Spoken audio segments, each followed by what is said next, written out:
దేవుని నామానికి స్తోత్రము. మరొకసారి మనమందరం కూడా దేవుని పాద సన్నిధికి వచ్చి దేవుని మాటలు మనము ధ్యానించుకోవడానికి దేవుడు అవకాశం ఇస్తూ ఉన్నాడు. ముఖ్యంగా మనం కొంచెం లేటుగా స్టార్ట్ అయ్యాం కాబట్టి తొందరగా, ఎందుకంటే మీటింగ్ అయిపోయిన తర్వాత కొంచెం హడావుడి అవుతుంది. తొందరగా నేను పోవాలి, లేదా మీకు ప్రార్థన కూడా ఎక్కువ చేయలేకపోతున్నాను. కాబట్టి అట్లాగని వాక్యం కూడా మనకు కావాలి. వాక్యం ఎంత ఎక్కువ వాక్యాన్ని విని దాన్ని ధ్యానించుకుంటూ ప్రార్థన చేయడమే ముఖ్యం. అయితే అందుకే మనం ఎక్కువ శాతం టైం ఎక్కువ వేస్ట్ కాకుండా వాక్యం ఇప్పుడు మనం 2 వరకు, అంటే ఒక 2 వరకు మనం ఏం చేద్దాం, 2:15 కావచ్చు, 2:30 కావచ్చు, వాక్యం అయితే వినాలి. ఇంకా మంచిగా వాక్యాన్ని అర్థం చేసుకోవాలి. తర్వాత ప్రార్థన. కాబట్టి ప్రార్థన ఒకవేళ అవసరాన్ని బట్టి ఎక్కువ చేయొచ్చు, తక్కువ చేయదు, అది దేవుని నడిపింపుని బట్టి. కాబట్టి అది మీరు దృష్టిలో పెట్టుకొని, ఇంకోటి ఏంటంటే మేము కూడా తొందరగా ఈవినింగ్ ట్రైన్ ఉంటుంది కాబట్టి కంపల్సరీ ఏం కావాలి, ఇంకా వేరే ట్రైన్లు కూడా లేవు, ఆప్షన్ లేదు. ఆ ట్రైన్కి వెళ్తేనే మేము అక్కడ ఆ టైంకి నేను అక్కడ రీచ్ అవుతాను. మళ్ళీ అక్కడ మీటింగ్కి అక్కడ కూడా కొంత లేట్ అవుతుంది. పాపం వాళ్ళు ముందే రెడీగా కూర్చొని ఉంటారు. ఇంకా నేను పోయిన తర్వాత అక్కడ కూర్చొని ఇక ప్రార్థన స్టార్ట్ చేస్తాను. కాబట్టి ఇది మీరు దృష్టిలో పెట్టుకొని టైం వేస్ట్ చేయకుండా, ప్రార్థన అయిపోగానే ప్రార్థన ఏమైనా చేయించుకునేది ఉంటే ప్రార్థన వెంటనే చేయించుకోండి. ఏదైనా విషయం ఉంటే మాట్లాడేది ఉంటే మాట్లాడి వెంటనే ఏం కావాలి తొందరగా టైం అది కాకుండా చూసుకోండి. అయితే ఇప్పుడు మనం దేవుని వాక్యంలో నుంచి దేవుడు ఎందుకు వెయిట్ చేపిస్తాడు, టైం గురించి చూస్తున్నాం. ఏంటిది? దేవుని చిత్తము తన సమయాన్ని బట్టి దేవుడు నెరవేరుస్తాడు. అయితే ఈ సమయం గురించి మనం చూసినప్పుడు ఆ సమయం యొక్క సందర్భం, దాని గురించి చూసాం. సమయం ఎంత, దేవుడు ఎలా సమయాన్ని పాటిస్తాడు, చాలా విషయాలు చెప్పాను. తర్వాత ఇప్పుడు మనల్ని ఎందుకు దేవుడు వెయిట్ చేపిస్తాడు అంటే, మనం వెంటనే అంటే ప్రార్థన చేసిన వెంటనే కార్యాలు ఎందుకు జరగవు, అది మనం ఖచ్చితంగా అర్థం చేసుకోవాలి. ఎందుకంటే కొంతమందికి ఎట్లా ఉంటుందంటే, ప్రార్థన చేయగానే వెంటనే ఏమైపోవాలి, కార్యం జరిగిపోవాలనే ఒక తాపత్రయం ఉంటుంది, తపన ఉంటుంది. అది కరెక్ట్ కాదు. కాబట్టి అందుకే అర్థం చేసుకోవాల్సింది ఏంటంటే, దేవుడు ఎందుకు టైం తీసుకుంటాడు, ఎందుకు లేదా మనల్ని వెయిట్ చేపిస్తాడు. దానికి మొదటి రీజన్ ఏంటి? విశ్వాసంలో మనల్ని బలపరచడానికి. రెండో రీజన్ ఏంటి? మనం మన క్యారెక్టర్ని ఏం చేయాలి, ప్రిపేర్ చేయటం. అంటే మనం దేవుని దైవికమైన యేసు ప్రభు యొక్క క్యారెక్టర్లోనికి రావటానికి దేవుడు మనకి సమయాన్ని అంటే వెయిట్ చేపిస్తాడు అన్నట్టు. అది పోయినసారి నేను చాలా క్లియర్గా చెప్పాను. గుర్తున్నాయేమైనా డౌట్ ఉందా దాంట్లో, అర్థం కాకపోతే ఇప్పుడు మనం వేరే దానికి వెళ్ళిపోవాలి. అదే కాకుండా అదే కంటిన్యూషన్ అయితే ఇంకా ఆల్రెడీ మ్యాక్సిమం కంప్లీట్ చేశాను. క్యారెక్టర్ అంటే ఏంటి, దాని డెఫినేషను. క్యారెక్టర్ ఎక్కడా దేవుడు ప్రిపేర్ చేస్తాడు. ఎందులో వేస్తాడు? శ్రమల తర్వాత ఓర్పు తర్వాత నిరీక్షణ అంటే అది క్యారెక్టర్ అన్నట్టు. తర్వాత ఇవన్నీ కూడా మనం అక్కడ చూడవచ్చు ఇంకా దాంట్లో ఇంకేమైనా డౌట్ ఉందా? క్యారెక్టర్ ఏంటి, క్యారెక్టర్ ఎట్లా బయటపడుతుంది తర్వాత క్యారెక్టర్ ఎక్కడ ప్రిపేర్ అవుతుంది. ఈ 3 విషయాలు మీకు 1 by 1 చెప్పుకుంటూ అవి 2 వీడియోలు ఇలా ఆడియో మెసేజ్లు కంచర్ల ప్రభుదాస్ అనేది ఏదైతే యూట్యూబ్ ఉందో దాంట్లో ఉన్నాయి. అది కావాలంటే మీరు ఏం చేసుకోవచ్చు, ఒకసారి వినాలనుకుంటే విని నోట్స్ రాసుకోవడానికి ప్రయత్నం చేయండి. వాక్యం ఎంత మనం తీసుకుంటే అంత మంచిది, వాక్యం ఎంత నేర్చుకుంటే అంత మంచిది. ఇప్పుడు ఆయన ఒక బ్రదర్ని కలిసిన యవనస్తుడు ఆయన అందరూ బైబిల్ చదవాలనేసి ఒక బుక్ తయారు చేసిండు ఆయన. అంటే బైబిల్కి సంబంధించిన, బైబిల్ని ఎట్లా చదవాలి అనేది ఒక బుక్ తెలుగులో తయారు చేసిండు. నాకు చాలా వండర్ అనిపించింది. చిన్న వయసే, అంటే యవనస్తుడు అయినా కూడా ఆయనకి ఏంటంటే అందరూ బైబిల్ చదవాలని ఒక ఏముంది అంటే ఆ మనస్తత్వంతో ఆ ఒక బుక్ను తయారు చేయటం, పని చేసుకుంటూ కూడా ఇక్కడ టైపింగ్ చేసి ఇవన్నీ తయారు చేసి చాలా కష్టపడ్డాడు. అంటే నేను ఎందుకు ఈ విషయాన్ని చెప్తానంటే, వాక్యం నేనే కాదు అందరూ నేర్చుకోవాలనే తప్పని ఎంతమందికి ఉంది చూడండి. అవునా కదా? బయట మనకు తెలియదు, ఆయన ఎవరో మనకు తెలియదు. ఇప్పుడు నేను పరిచయం అయితేనే ఆయన స్వభావం అంటే ఆయన ఆలోచన అనేది నాకు తెలిసింది. ఇప్పుడు నేను అన్నాను, సరే ఒకవేళ టైపింగ్ కానీ ఏదైనా విషయం ఉంటే చెప్పండి, నేను చేస్తాను. ఎందుకంటే నాకు దీంట్లో లిటరేచర్ ఈ బుక్కులు మేము కూడా చేసినాము, నాకు కూడా అనుభవం ఉంది, అది ఇదని చెప్తే సరే చెప్తాను. అందుకే నేను అనేది ఏంటంటే, వాక్యాన్ని మనం ఎక్కువగా వినాలి, చదవాలి, నేర్చుకోవాలి. అది దృష్టిలో పెట్టుకోండి. ఓకేనా? ఇప్పుడు మనం అందులో పోయిన వారం చెప్పిన దాంట్లో ఏదైనా డౌట్ ఉంటే అడగండి, లేదంటే మనం డైరెక్ట్ వాక్యంలోకి వెళ్ళిపోదాం. ఇవన్నీ పెట్టకండి, ఇంట్లో ఏమేమో పెట్టినా వాక్యము డౌట్ ఏమైనా ఉందా? పోయిన వారం ఏం లేదా? లేకపోతే మనం డైరెక్ట్ వాక్యంలోకి వెళ్ళిపోదాం. ఉందా? పోయిన వారం లేదా డౌట్ ఉందా? క్లియర్గా అర్థమైందా? స్వభావం ఏంటిది? క్యారెక్టర్ అంటే ఏంది? క్యారెక్టర్ అంటే ఏంది? స్వభావం అంటే క్యారెక్టర్ అంటే అది పక్కన పెట్టి, క్యారెక్టర్ అంటే ఇక డిఫరెన్షన్ చెప్పిన 3 విషయాలు. ఒకటి ఎక్కడున్నా పబ్లిక్లో కానీ ప్రైవేట్లో కానీ సేమ్ ఉండాలి, ఏకరీతిగా. అది 3వ పాయింట్. అది 2వది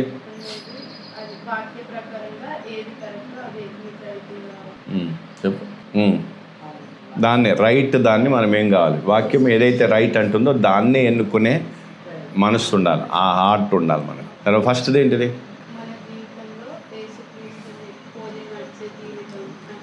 యేసు ప్రభు యొక్క క్వాలిటీస్ని మనం కనపరిచే విధంగా, అంటే మనం ప్రతిబింబించే విధంగా మన జీవితం అనేది ఉండాలి. అది వాక్య ప్రకారమైన క్యారెక్టర్. ఓకేనా? అది దృష్టిలో పెట్టుకుని అయితే ఇప్పుడు మనం దేవుడు ఎందుకు ఇంకా వెయిట్ చేపిస్తాడు అనేది మనం ఇక్కడ చూస్తాం. దేవుడు ఎందుకు wait చేపిస్తాడు?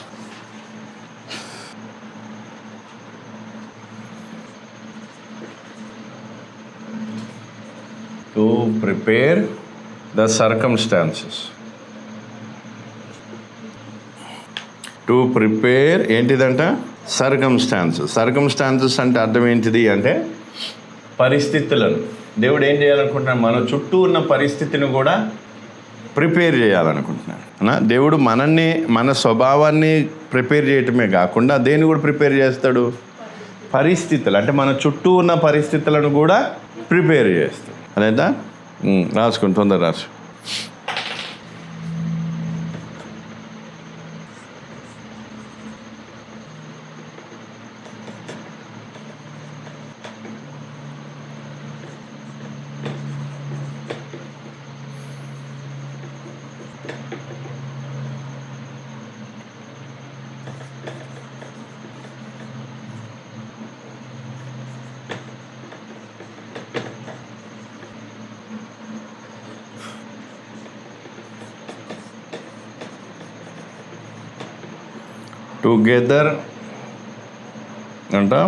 Together according to his will, his purpose లేదా విల్ అనొచ్చు. చూడండి, అయిపోయిందా? చూడండి, ఫస్ట్ ఎక్స్ప్లెనేషన్ మంచిగా విని అప్పుడు రాసుకుంటాడు. మీకు ఆ అక్షరాలు రాసుకుంటే సరిపోదు. ఇప్పుడు ఫస్ట్ దేవుడు ఎందుకు వెయిట్ చేపిస్తున్నాడు? ఒక విశ్వాసిని? ఫస్ట్ ఏంటిదంటే ఆ విశ్వాసంలోని విశ్వాసాన్ని బలపరచడానికి. రెండవది ఏంటిది? క్యారెక్టర్, అంటే ఆయన యొక్క స్వభావాన్ని మార్చడానికి. మూడవది ఏంటంటే ఆ విశ్వాసి చుట్టూ ఉన్నటువంటి పరిస్థితులను కూడా మార్చడానికి. అంటే దేవుని యొక్క పర్పస్, అంటే దేవుని యొక్క ఉద్దేశం ఏదైతే ఉందో ఆ ఉద్దేశం మేరకు ఏం కావాలి? ఈ విశ్వాసి చుట్టూ ఉన్నటువంటి వ్యక్తులు కావచ్చు, రాష్ట్రము లేదా దేశం కావచ్చు, ఇంకేమైనా సంఘటనలు కావచ్చు, ఇంకేదన్నా, అంటే వీటన్నిటిలో ఏం చేస్తాడు? దేవుడు కార్యం చేస్తాడు. ఎందుకంటే ఇవన్నీ కలిపి ఏం కావాలి? దేవుని యొక్క పర్పస్ని ఫుల్ఫిల్ చేయాలి, దేవుని చిత్తాన్ని నెరవేర్చాలి. మళ్ళీ ఒకసారి చెప్పు, మంచిగా వినండి. ఇప్పుడు ఏముంది? దేవుడు ఏం చేస్తున్నాడు? మన జీవితంలోనే కాదు, మన చుట్టూ ఉన్న పరిస్థితిని కూడా మార్చేది ఎవరు? మనని మారిస్తే సరిపోదు, మన చుట్టూ ఉన్న పరిస్థితిని కూడా దేవుడు ఏమవుతాడు? మారుస్తాడు. అంటే మన చుట్టూ ఉన్న పరిస్థితి అన్నప్పుడు ఏంటిది? అందులో ఎవరు కూడా వస్తారు? ఇతర మనుషులు వస్తారు, లేదా మనం ఉండే రాష్ట్రం కావచ్చు, మనం ఉండే దేశం కావచ్చు, లేదా ఇతర ఈవెంట్స్, ఏమైనా సంఘటనలు కావచ్చు, ఏమైనా ఆపర్చునిటీస్ కావచ్చు, ఇలాంటివి ఏవైనా ఉంటే వాటిలో దేవుడు కార్యం చేసి వీటన్నిటినీ మనతో పాటు మన చుట్టూ ఉన్న పరిస్థితిని అన్నిటినీ టుగెదర్గా తీస్తాడు. అంటే వాటన్నిటిని కలిపి అది దేవుని యొక్క పర్పస్ని, దేవుని యొక్క చిత్తాన్ని ఫుల్ఫిల్ చేసేటట్టుగా చేస్తాడు. అర్థమైందా పాయింట్? మళ్ళీ ఒకసారి చెప్పనా? అర్థమైందా ఇంతవరకు? మంచిగా వినండి. దేవుడు ఏం చేస్తున్నాడు? ఎందుకు వెయిట్ చేపిస్తున్నాడు అన్న? ఎందుకు వెయిట్ చేపిస్తున్నాడంటే మన చుట్టూ ఉన్నటువంటి పరిస్థితులను ఏం చేయాలి? మార్చాలి. ఎవరికి అనుకూలంగా? దేవుని ఉద్దేశం, దేవుని చిత్తానికి అనుకూలంగా. ఇప్పుడు ఒక బిలీవర్గా నువ్వు ఇక్కడున్నా, ఇప్పుడు దేవుడు నీ జీవితంలోనే కార్యం చేయటం కాదు, నీ చుట్టూ ఉన్న పరిస్థితిలో కూడా దేవుడు కార్యము చేస్తాడు. ఎందుకు చేస్తాడు? ఎందుకంటే నిన్ను ఈ పరిస్థితిని రెండింటిని కలిపి అక్కడ ఏం కావాలి, దేవుని యొక్క ఉద్దేశం ఏం కావాలి, నెరవేర్చబడాలి. నెరవేర్చినప్పుడు యోసేపు ఉన్నాడు. యోసేపు యొక్క ఉద్దేశం ఏంటిది? యోసేపు యొక్క ఉద్దేశం ఏంటిది? యోసేపు పట్ల దేవుని ఉద్దేశం ఏంటిది? ఆయన ఏం కావాలి? ప్రధానమంత్రి. ఇప్పుడు యోసేపు పరిస్థితి ఎట్లా అంటే, యోసేపు జీవితంలో దేవుడు కార్యం చేయడమే కాకుండా యోసేపు పరిస్థితిని మార్చాడు. అంటే అన్నలు ద్వేషించటం, అన్నలు అమ్మేయటం, ఆయన పోయి ఎక్కడ ఉండటం, పోతిఫర్ ఇంట్లో ఉండటం, తర్వాత అక్కడ శోధన రావటం, తర్వాత ఆయన ఏం చేసిండు, మళ్ళీ జైల్లోకి వేయబడటం, తర్వాత ఏం కావాలో ఆ ఫరో రాజుకి కల రావటం, ఈ పరిస్థితులన్నింటిలో ఎవరు కార్యం చేస్తున్నా? ఎందుకు కార్యం చేస్తున్నాడు? ఈ పరిస్థితులు కానీ ఈ విశ్వాసి కానీ ఇద్దరు టుగెదర్ అన్నా, అంటే పరిస్థితులు విశ్వాసి ఇద్దరు కలిసి, అంటే దేవుని చిత్తం ఏం కావాలి, అక్కడ దేవుని యొక్క ఉద్దేశం ఏం కావాలి, నెరవేర్చబడాలి. అర్థమవుతుందా? మళ్ళీ ఒకసారి చెప్తున్నా. ఇప్పుడు యోసేపు ఉన్నాడు. యోసేపు చుట్టూ పరిస్థితి ఏముంది? అన్నలు ద్వేషించడానికి దేవుడు అనుమతించిండు, అన్నలు అమ్మేయడానికి అనుమతించిండు. అన్నలు ఏం చేసిండు? అమ్మేసిన తర్వాత యోసేపు ఎక్కడికి పోయిండు? ఐగుప్తు దేశానికి పోయిండు. అక్కడ ఉండిన తర్వాత అక్కడ ఏమైపోయింది? దేవుడు ఫరోకి ఏమిచ్చిండు? కళ ఇచ్చిండు. అది ఎవరిచ్చారు? దేవుడు ఇచ్చిండే. మళ్ళీ తర్వాత అక్కడ ఉన్న ఆ పరిస్థితిని అంతటిని కూడా ఏం చేస్తున్నాడు? దేవుడు కంట్రోల్ చేస్తున్నాడు లేదా? ఇటు యోసేపును కంట్రోల్ చేయటమే కాకుండా చుట్టూ ఉన్న పరిస్థితిని కూడా దేవుడు కంట్రోలు చేసి యోసేపును ఆ పరిస్థితిని దేని ప్రకారంగా మార్చిండు? దేవుని చిత్త ప్రకారంగా, దేవుని ఉద్దేశ ప్రకారంగా మార్చుకున్నాడు లేదా మార్చిండు. అర్థమైందా? ఇందులో ఏం డౌట్ ఉంటాడు కానీ, ఎందుకంటే కొంచెం అర్థం చేసుకోవడానికి గజిబిజిగా ఉండొచ్చు, కానీ చాలా క్లియర్గా అర్థమైందా? మళ్ళీ ఇంకోసారి చెప్పాలి మంచిగా. పరిస్థితులు అంటే మన సర్కమ్స్టాన్సెస్ అంటే ఇక్కడ ఏముంటుంది? ఎవరు ఇతర మనుషులు ఉంటారు, తర్వాత మనం ఉండే రాష్ట్రం కావచ్చు, తర్వాత మనం ఉండే ఇది ఇవన్నీ చుట్టూ ఏమవుతున్నాయి అవన్నీ వస్తాయి. వాటన్నిటిని కూడా కంట్రోల్ చేసేది ఎవరు? ఇప్పుడు మనల్ని దేవుడు వెయిట్ చేపిస్తున్నాడంటే ఒకటే, మనన్నైనా దేవుడు సిద్ధపరుస్తుండాలి. మనం సిద్ధపరచడమే కాకుండా మన చుట్టూ ఉన్న పరిస్థితిని కూడా దేవుడు ఏమవుతున్నాడు? ప్రిపేర్ చేస్తున్నాడు, సిద్ధపరుస్తున్నాడు. దేనికోసము? ఆయన చిత్తము లేదా ఆయన ఒక ప్లాన్ ఏదైతుందో, పర్పస్ ఏదైతుందో అది నెరవేర్చబడటానికి. అర్థమైంది? మీకు ఇంకా రీచ్ కాలేదనిపిస్తుంది. మళ్ళీ ఒకసారి మీ డౌట్ ఉంటే అడగండి. ఇందులో మీకు ఏం అర్థం కాలేదు, ఇది అర్థమైతేనే మనం ముందుకు పోతే అర్థమవుతుంది. ఇంకొకరి జీవితాలు ఒకటేసారి ఏదో గుంతకప్పగా ఏదో అన్నీ చెప్తే బుర్రకు అందదు. అది స్టెప్ బై స్టెప్ పోదా. ముందు రాని ఎగ్జాంపుల్ తీసుకొని, జీవితాలు తీసుకొని ఎగ్జాంపుల్. అందుకే యోసేపు ఎగ్జాంపుల్ ఒక్కటి ఎందుకు చెప్పినా అంటే మీకు కనీసం అట్లనన్నా అర్థమవుతుందేమో. కాబట్టి ఫస్ట్ ఇది అర్థం చేసుకోండి. ఎందుకు దేవుడు వెయిట్ చేపిస్తున్నాడు అంటే, దేవుడు మనల్ని సిద్ధపరచటమే కాదు, మనలో క్యారెక్టర్ని మార్చటమే కాదు, మన చుట్టూ కూడా దేవుడు కార్యము, మన చుట్టూ కూడా దేవుడు కార్యం చేయాలని చేస్తున్నాడు. వెయిట్ చేపిస్తున్నాడంటే మనలో చేస్తాడు, మన చుట్టూ ఉన్నది ఎవరెవరు? మనుషులు ఉంటారు, ఇతర మనుషులు, అన్యులు కావచ్చు, వాళ్ళు కావచ్చు, వీళ్ళు కావచ్చు. తర్వాత ఏమంటారు? రాష్ట్రము లేదా సంఘటనలు, తర్వాత పరిస్థితులు ఏవైతే అవన్నీ కూడా దేవుడు ఏం చేస్తాడు? కంట్రోల్ చేస్తూ ఆ పరిస్థితిని మనకు అనుకూలంగా, అంటే దేవుని చిత్తానికి అనుకూలంగా మనల్ని, పరిస్థితులను రెండింటిని కలిపితే అప్పుడు ఇవేమైతాయి? దేవుని చిత్తం నెరవేర్చవచ్చు. రెండింటిని కలిపితే అప్పుడు ఏమైతే? దేవుని చిత్తం. అంటే ఇప్పుడు మనల్ని దేవుడు మార్చడమే కాదు, మన చుట్టూ ఉన్న వాటిని కూడా ఎవరు మారుస్తున్నారు? ఎందుకు మారుస్తున్నాడు? దేవుని యొక్క చిత్తము, దేవుని యొక్క ఉద్దేశము నెరవేర్చబడటానికి. అయినా ఫరో మనసులో ఏమైంది? యోసేపును ప్రధానమంత్రిగా చేయాలి అని ఫరోకి మనసు ఇచ్చింది ఎవరు? దేవుడే ఇచ్చాడు. ఫరో ఏం కాలేదు, ఆ కళకు అర్థం తెలుసుకోవాలనే మనసు ఎవరిచ్చారు? పోతిఫర్ కూడా యోసేపును అంత మంచిగా చూసుకునే మనసు ఎవరిచ్చారు? అంటే ఇదంతా ఎవరు కంట్రోల్ చేస్తున్నారు? అంటే యోసేపునే కాదు, యోసేపు చుట్టూ ఉన్న మనుషులను, యోసేపు చుట్టూ ఉన్నటువంటి పరిస్థితులను ఎవరు కంట్రోల్ చేస్తున్నారు? దేవుడు కంట్రోల్ చేస్తున్నాడు. అంటే ఇక్కడ ఏం కావాలి? పరిస్థితులు ప్లస్ ఇంకేమవుతున్నాం మనం కలిపితే అప్పుడు ఇక్కడ దేవుని యొక్క ఉద్దేశము, దేవుని చిత్తం నెరవేర్చబడాలి. ఇది అర్థమైంది. ఇందులో ఏమైనా డౌట్ ఉంటే అడగండి. ఇప్పుడు కొంచెం క్లియర్ అయింది అనిపిస్తుంది, కానీ ఇంకా క్లియర్ లేదు మీకు. అంటే ఇది మొదటిసారి వింటున్నందుకేమో మరి. ఇంతవరకు ఏం లేదు కదా ఇట్లాంటి.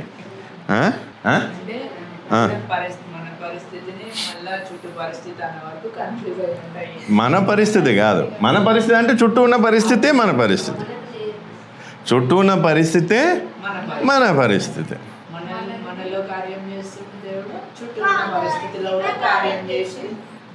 రెండింటిని కలిపి దేవుని చిత్తం. ఇప్పుడు మనం సరి ఉంటే కాదు, పరిస్థితి కూడా ఏం కావాలి. ఇప్పుడు యోసేపు కాలంలో ఐగుప్తు దేశంలో ఏమొచ్చింది? కరువు వచ్చింది. ఆ కరువుని అనుమతి ఇచ్చింది ఎవరు?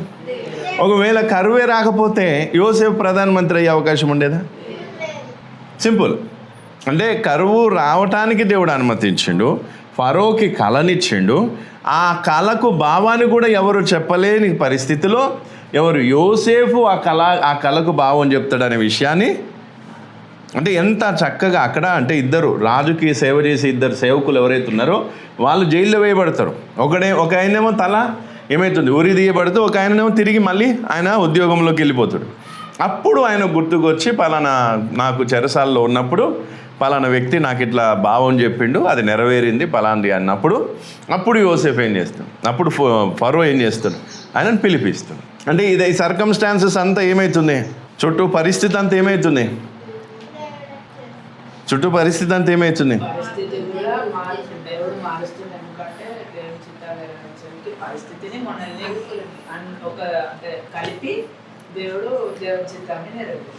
అది అంటే నేను ఇంకా క్లియర్ కాకపోతే మళ్ళీ ఇంకా ఎగ్జాంపుల్ ఎగ్జామ్ చాలా పెద్ద విషయం ఇది, ఇంకా మనం నేర్చుకోవడానికి ఉంది. కానీ ఫస్ట్ ఇంతవరకు అర్థం చేసుకోండి. పరిస్థితులను మార్చటము లేదా పరిస్థితులను సిద్ధపరచటము అంటే ఏంది?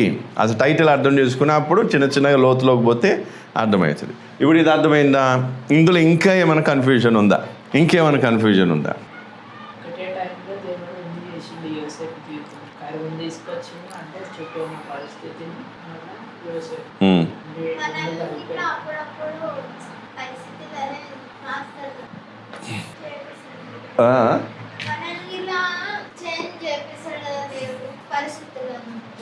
మళ్ళీ మనల్ని అంటూ మళ్ళీ పరిస్థితులను అంటూ రెండు కాదు. ఇప్పుడు మనది వదిలే, మనల్ని ఇప్పుడు పోయిన వారం ఏం చూసినాం? మన స్వభావాన్ని, మన క్యారెక్టర్ని దేవుడు ఈ విధంగా మనం ఉండాలని కోరుకుంటున్నాడు, దాన్ని మార్చాలనుకుంటున్నాడు. మనం సమర్పణ చేసుకుంటే ఏమవుతాం? శ్రమల్లో మన క్యారెక్టర్ అనేది మార్చబడుతుంది అనేది పోయినసారి మనం మన గురించి చూసినాం. ఇప్పుడు దేని గురించి చూడబోతున్నాం? మన చుట్టూ ఉన్నటువంటి పరిస్థితులు ఏవి కూడా అవంతట అవి జరగవు. దాన్ని ఎవరు అనుమతిస్తే అవుతాయి? కొన్నిసార్లు దేవుడే ఏమవుతుంది? పరిస్థితులు, మన చుట్టూ ఉన్న పరిస్థితులను మారుస్తాడు, లేదా మారిపోయిన పరిస్థితులను సరి చేస్తాడు. అర్థమవుతుందా? పాయింట్ అర్థమైంది కాలేదు? ఇందులో ఏదైనా డౌట్ ఉంటే అడగండి. నాకు ఫస్ట్ ఇది క్లియర్ కావాలి. మీకు ఇది క్లియర్ అయ్యిందని తెలిస్తేనే నేను ముందు చెప్తా.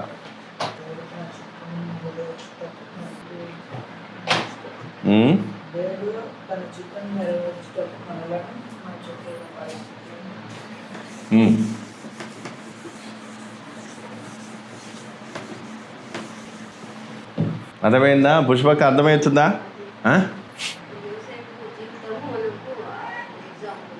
యోసేఫు, ఎస్తేరు చాలామంది ఉన్నాయి జీవితాలు. కాకపోతే మనకు యోసేఫ్ అనేది కొంచెం ఫేమస్ కదా, కాబట్టి అందుకే యోసేఫ్ జీవితాన్ని ఎగ్జాంపుల్ చెప్పిన. యోసేఫు జీవితంలో దేవుడు కార్యం చేయటమే కాకుండా యోసేఫు చుట్టూ ఉన్న పరిస్థితిలో కూడా దేవుడు కార్యం. ఈ చుట్టూ ఉన్న పరిస్థితులు ఎవరెవరు వస్తారు అనేది ఇప్పుడు లిస్ట్ నేను రాస్తా. ఏంది అనేది మనకు అక్కడ ఏమవుతుంది? అర్థమవుతుందా? కాబట్టి అది మీరు అర్థం చేసుకోవాలి. ఇప్పుడు ఇందులో డౌట్ ఏమైనా ఉందా? క్లియర్ అయిందా? ఇంకేమైనా క్లియర్గా చెప్పాలా? ఇది ఒకటి నీకు క్లియర్గా అర్థమైతే మాత్రం చాలా టెన్షన్ ఫ్రీ అయిపోతాం మనం. ఎందుకంటే చాలా మనం టెన్షన్ పడేది ఎందుకు? మ్యాక్సిమం టెన్షన్ పడేది ఎందుకు? అంటే నేను బాగలేనని కాదు, నా పరిస్థితి బాగలేదనే ఎక్కువ టెన్షన్ పడుతుంది. అలాగా పరిస్థితులు చూస్తే ఇట్లున్నాయి, నా పరిస్థితి ఏంటి, నేనేంటి, నా కథ ఏంటి అనేసి మనం ఏం చేస్తాం? ఎక్కువ టెన్షన్ పడేది దేన్ని బట్టి? కానీ వాస్తవానికి వాక్యం బట్టి చూస్తే ఆ పరిస్థితులను కూడా కంట్రోల్ ఎవరు చేస్తున్నారు అంటే మనల్ని ఇటు సిద్ధపరుస్తూ అటు మన చుట్టూ ఉన్న పరిస్థితులను సిద్ధపరిచి ఏం చేస్తున్నాడు, రెండింటిని కలిపి తన చిత్తాన్ని తన సంకల్పం చొప్పున కార్యం అనేది జరగనిస్తున్నాడు. అదేనా పాయింట్. అందుకే ఫస్ట్ ఏం చేయాలి, పరిస్థితులను చూసి ఏం కావద్దు, గందరగోళానికి గురి కావద్దు. అర్థమవుతుందా? చెప్పాలా? అర్థమైందా? ఇంకేమైనా డౌట్ ఉంది ఇందులో? ఇంకా పూర్తిగా రీచ్ అయినట్టు నాకు అనిపిస్తలేదు. ముందు కంటే ఇప్పుడు కొంచెం రీచ్ అయ్యింది, కానీ ఇంకెక్కడో కొంచెం వెళ్తీ ఏదో కొంచెం కొదవనట్టు అనిపిస్తుంది. వాక్య ప్రకారమే ఇంకా చాలా వచనాలు ఉన్నాయి, వాటిని మనం చదువుదాం. కానీ ఇది మనకేంటి అంటే మెయిన్ ఏంటి, మనల్ని దేవుడు మారుస్తాడు, మనతో పాటు మన చుట్టూ ఉన్న పరిస్థితులను కూడా మారుస్తాడు. ఇవి రెండు పరిస్థితులు మనల్ని కలిపి ఏమవుతుందాడ, దేవుని యొక్క చిత్తం, దేవుని సంకల్పం నెరవేర్చబడుతుంది. అది దేవుని ఒక ఉద్దేశం. అది అందుకే ఇప్పుడు ఏం చేయాలి,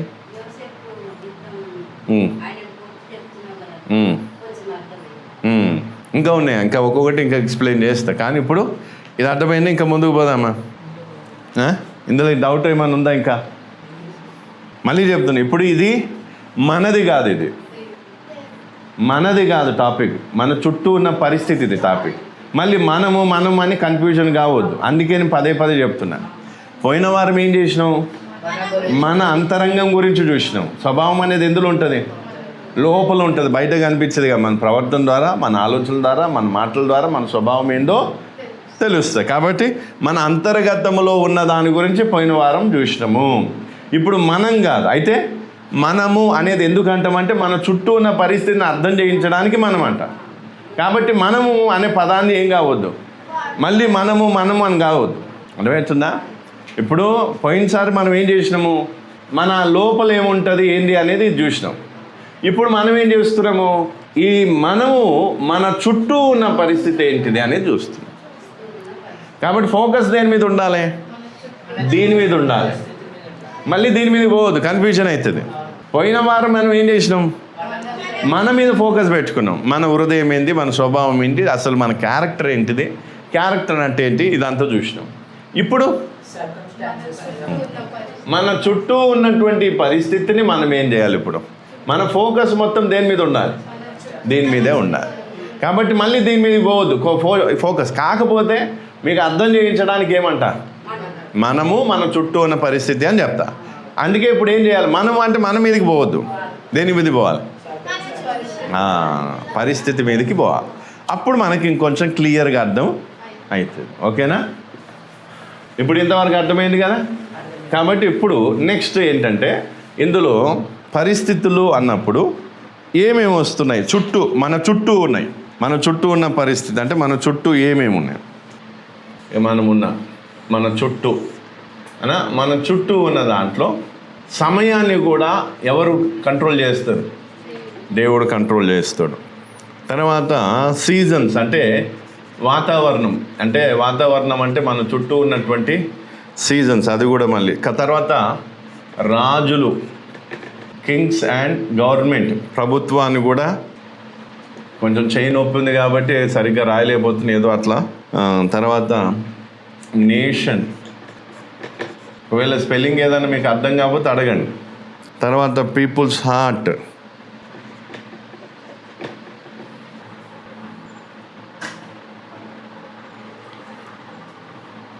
పరిస్థితులు అన్నప్పుడు దేవుడు ఏం చేస్తున్నాడు, కంట్రోల్ చేస్తున్నాడు. అంటే మనల్నే కాకుండా మన చుట్టూ ఉన్నటువంటి వీటిని కంట్రోల్ అంటే నియంత్రిస్తున్నాడు. సమయాన్ని కూడా నియంత్రించేది ఎవరు, సమయాన్ని. తర్వాత మన చుట్టూ ఉన్న వాతావరణం, తర్వాత మన చుట్టూ ఉన్నటువంటి రాజులు, నాయకులు కానీ, ప్రభుత్వాలు కానీ, రాష్ట్రాలు, దేశాలు కానీ, మన చుట్టూ ఉన్న మనుషుల హృదయంలో కూడా కార్యం చేసేది ఎవరు, మన చుట్టూ ఉన్న. అందుకే చుట్టూ గురించి చూడాలి ఇప్పుడు. కాబట్టి ఇప్పుడు సమయాన్ని కూడా కంట్రోల్ చేసేది ఎవరు అంటే, మనకి ఏ సమయంలో ఏం జరగాలి అంటే అది ఎవరు చూసుకుంటారు, దేవుడు చూసుకుంటాడు. సమయానికి ముందు జరగదు, సమయానికి తర్వాత జరగదు. ఏ సమయంలో ఏం జరగాలనేది దేవుడు చూసుకుంటాడు. అంటే మన చుట్టూ ఉన్న సమయాన్ని నియంత్రించేది ఆయనే, మన చుట్టూ ఉన్న వాతావరణాన్ని నియంత్రించేది ఆయనే. తర్వాత మన చుట్టూ ఉన్నటువంటి రాజులు, నాయకులు ఎవరైతే ఉన్నారో, ప్రభుత్వాలు ఏవైతే ఉన్నాయో వాటిని కూడా కంట్రోల్ చేసేది ఎవరు? దేవుడే. తర్వాత మన చుట్టూ ఉన్న రాష్ట్రాన్ని ఏదైతే ఉందో అది. తర్వాత మన చుట్టూ ఉన్నటువంటి మనుషుల హృదయంలో కూడా కార్యం చేసేది ఎవరు? అంటే దీన్ని బట్టి అర్థం చేసుకోవాల్సింది ఏంటిది? దేవుని అనుమతి లేకుండా మన చుట్టూ ఏమీ జరగదు. అర్థమవుతుందా? మన చుట్టూ ఏమీ పాయింట్ అర్థమైందా? ఇప్పుడు మన చుట్టూ గురించి కొన్ని ఎగ్జాంపుల్స్ అవి. మన గురించి కాదు, మన చుట్టూ ఉన్న వాతావరణం, మన చుట్టూ ఉన్న సర్కమ్స్టాన్సెస్, అంటే మన చుట్టూ ఉన్న సమయాన్ని, మన చుట్టూ ఉన్నటువంటి సీజన్స్ ఏవైతే, వాతావరణం ఈవెంట్స్ ఏవైతే ఉన్నాయో వాటిని, తర్వాత రాజులను, ప్రభుత్వాలను, రాష్ట్రాలను, లేదా మన చుట్టూ ఉన్న మనుషుల హృదయాన్ని కూడా ఏం చేస్తాడు? మార్చే సామర్థ్యం ఎవరికి ఉంది? దేవుడు. మన చుట్టూ ఉన్న మనుషుల హృదయాన్ని కూడా మార్చే అంత శక్తి ఎవరికి ఉంది? అంటే ఫరో ఒక చెరసాలలో ఉన్న ఒక ఖైదీని ప్రధానమంత్రిగా చేసిందంటే ఆ మనసు ఎవరు ఇచ్చారు? అసలు ఎవరన్నా ఒప్పుకుంటారా? పోనీ ఈయన మీద ఏముంది? రేప్ కేసు ఉంది. ఏముంది? పోతిఫర్ భార్యను ఏం చేయబోయిండు? అత్యాచారం చేయబోయిండు అనే నేరం కింద ఏం చేసిండు? తీసుకుపోయి ఏం లేచారు? జైలు వేసారు. అంటే ఆ నేరం ఉన్నటువంటి వ్యక్తిని నమ్మి ఏం చేసిండు? తన తర్వాత స్థానాన్ని ఎవరు ఇచ్చారు? ఫరో యోసేపుకి.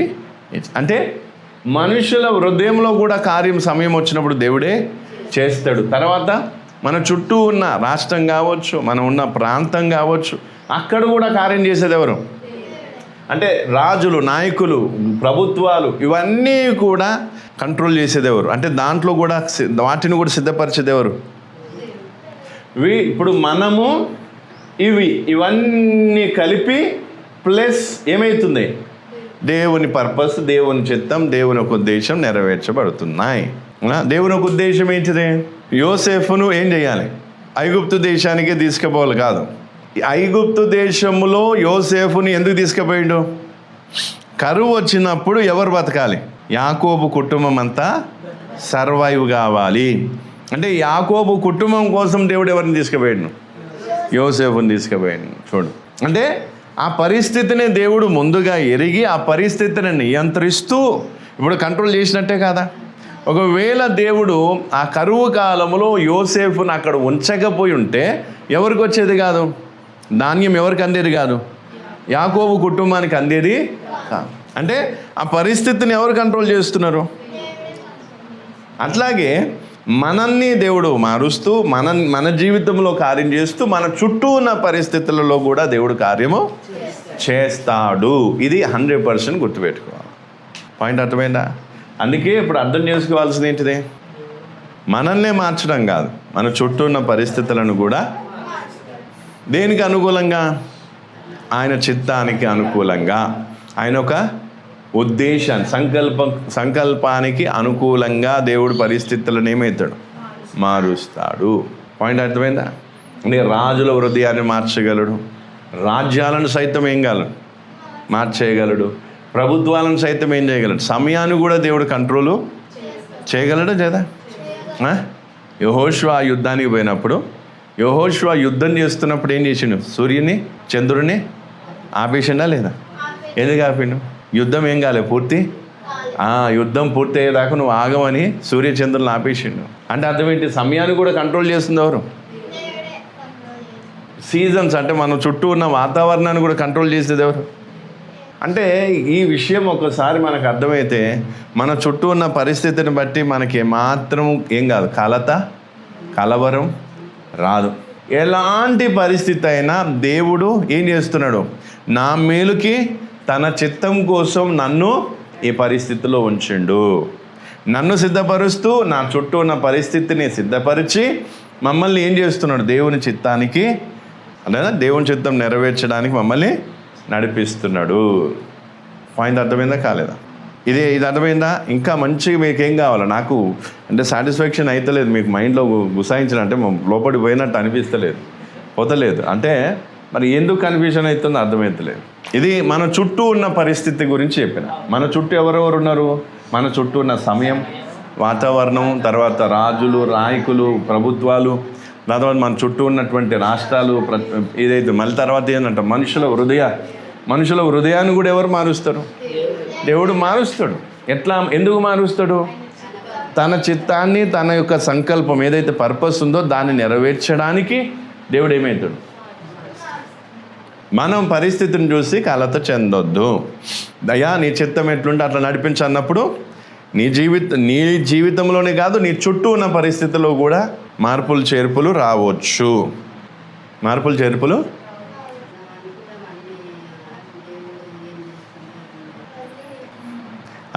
అర్థమైంది కాదు. వాస్తవానికి అయితే ఇప్పుడు పుష్పకి టెన్షన్ ఏమైంది? వర్షాలు బాగా వస్తాయి, వర్షాకాలం నీళ్ళు బాగా వచ్చేస్తాయి. ఎందుకంటే ఒక రోజు అనుభవం అయింది కదా, రాత్రి అంతా ఉన్నాం కాబట్టి జడుచుకుంది. ఇప్పుడు పరిస్థితి ఒక మాట నేనంట, ఒకవేళ లేదు ప్రభువా నీ చిత్తమైతే మేమేం చేస్తాం అక్కడే, నేను ఆ వర్షాలు వస్తాయి నిండిపోతారు అది ఆ ఉద్దేశంతో మిమ్మల్ని ఇక్కడికి రమ్మనిలే. ఎందుకు? ప్రభావం తగ్గాలి, మీరు తొందరగా వాక్యం విని మంచిగా తొందరగా బాప్టిజం తీసుకోవాలనే ఉద్దేశం తప్ప దాని గురించిగా. అయితే ఇప్పుడు పరిస్థితి అనుకునేది ఏంటిది? పుష్పక్క అనుకునేది ఏంటిది? వర్షాలు బోరు పడతాయి, నీళ్ళు బాగా వచ్చేస్తాయి, ఇక మేము ఆడ ఉండలేము అనుకున్నాం. కానీ పరిస్థితి చూస్తే అంటే ఈ పరిస్థితి ద్వారా ఏం నేర్పిస్తుంది దేవుడు? అవునా కదా? ఇప్పుడు అక్కడ నాకు ఏదో అయ్యింది, ఏదో అవుతుంది అనే భయంతో మనం ఇక్కడికి వచ్చినాం అనుకో.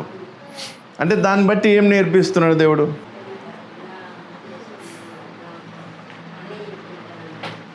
పాయింట్ అర్థమైందా? Simple situation. ఒకవేళ అక్కడే ఉండుంటే మీరు ఇప్పుడు ఇంత ఫ్రీగా ఉండకపోదు. ఇప్పుడు కారణం ఏదైనా కావచ్చు. ఇప్పుడు ఆమెకు అక్కడ ఉండకపోవడానికి కారణం ఏంటిది? నాకు నీళ్ళు ఇది అది పలానం కావచ్చు. కానీ కారణం ఏదైనా సరే దేవుడు ఏం చేసిండు? ప్రాంతాన్ని మార్చిన కారణం బట్టి ఏమైంది అంటే ఇక్కడ మిమ్మల్ని మారుస్తూ పరిస్థితులను, చుట్టూ ఉన్న పరిస్థితులను మారుస్తూ ఏం నెరవేర్చాలనుకున్నాడు? తన చిత్తాన్ని, తన సంకల్పాన్ని మీ జీవితంలో నెరవేర్చాలనుకుంటున్నాడు. అది బాగా. అందుకే పరిస్థితులు ఏమవుతాయి?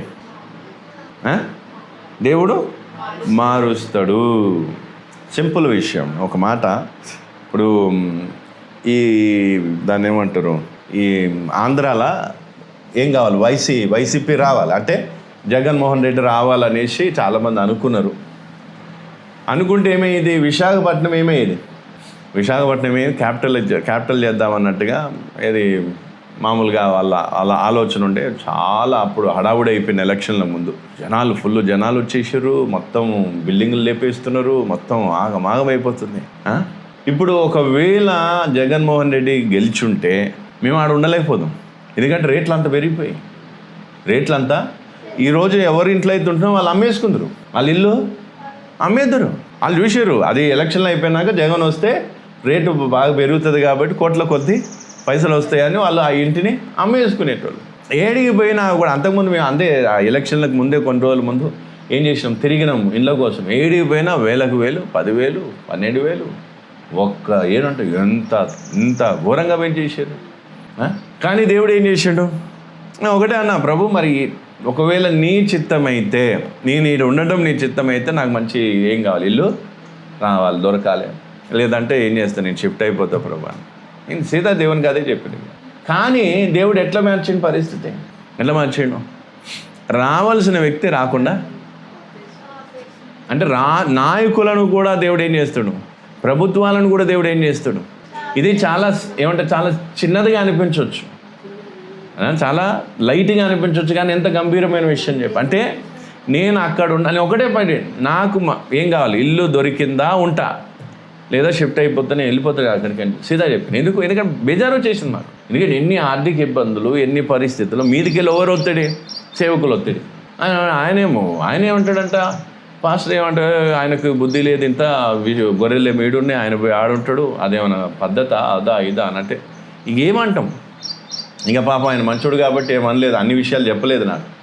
అంటే ఎట్లా ఉంది అంటే వాళ్ళు ఏంటంటే నేనేదో పెద్ద నేరం చేసేస్తున్నట్టు, నేనేదో తప్పు చేసేస్తున్నట్టు.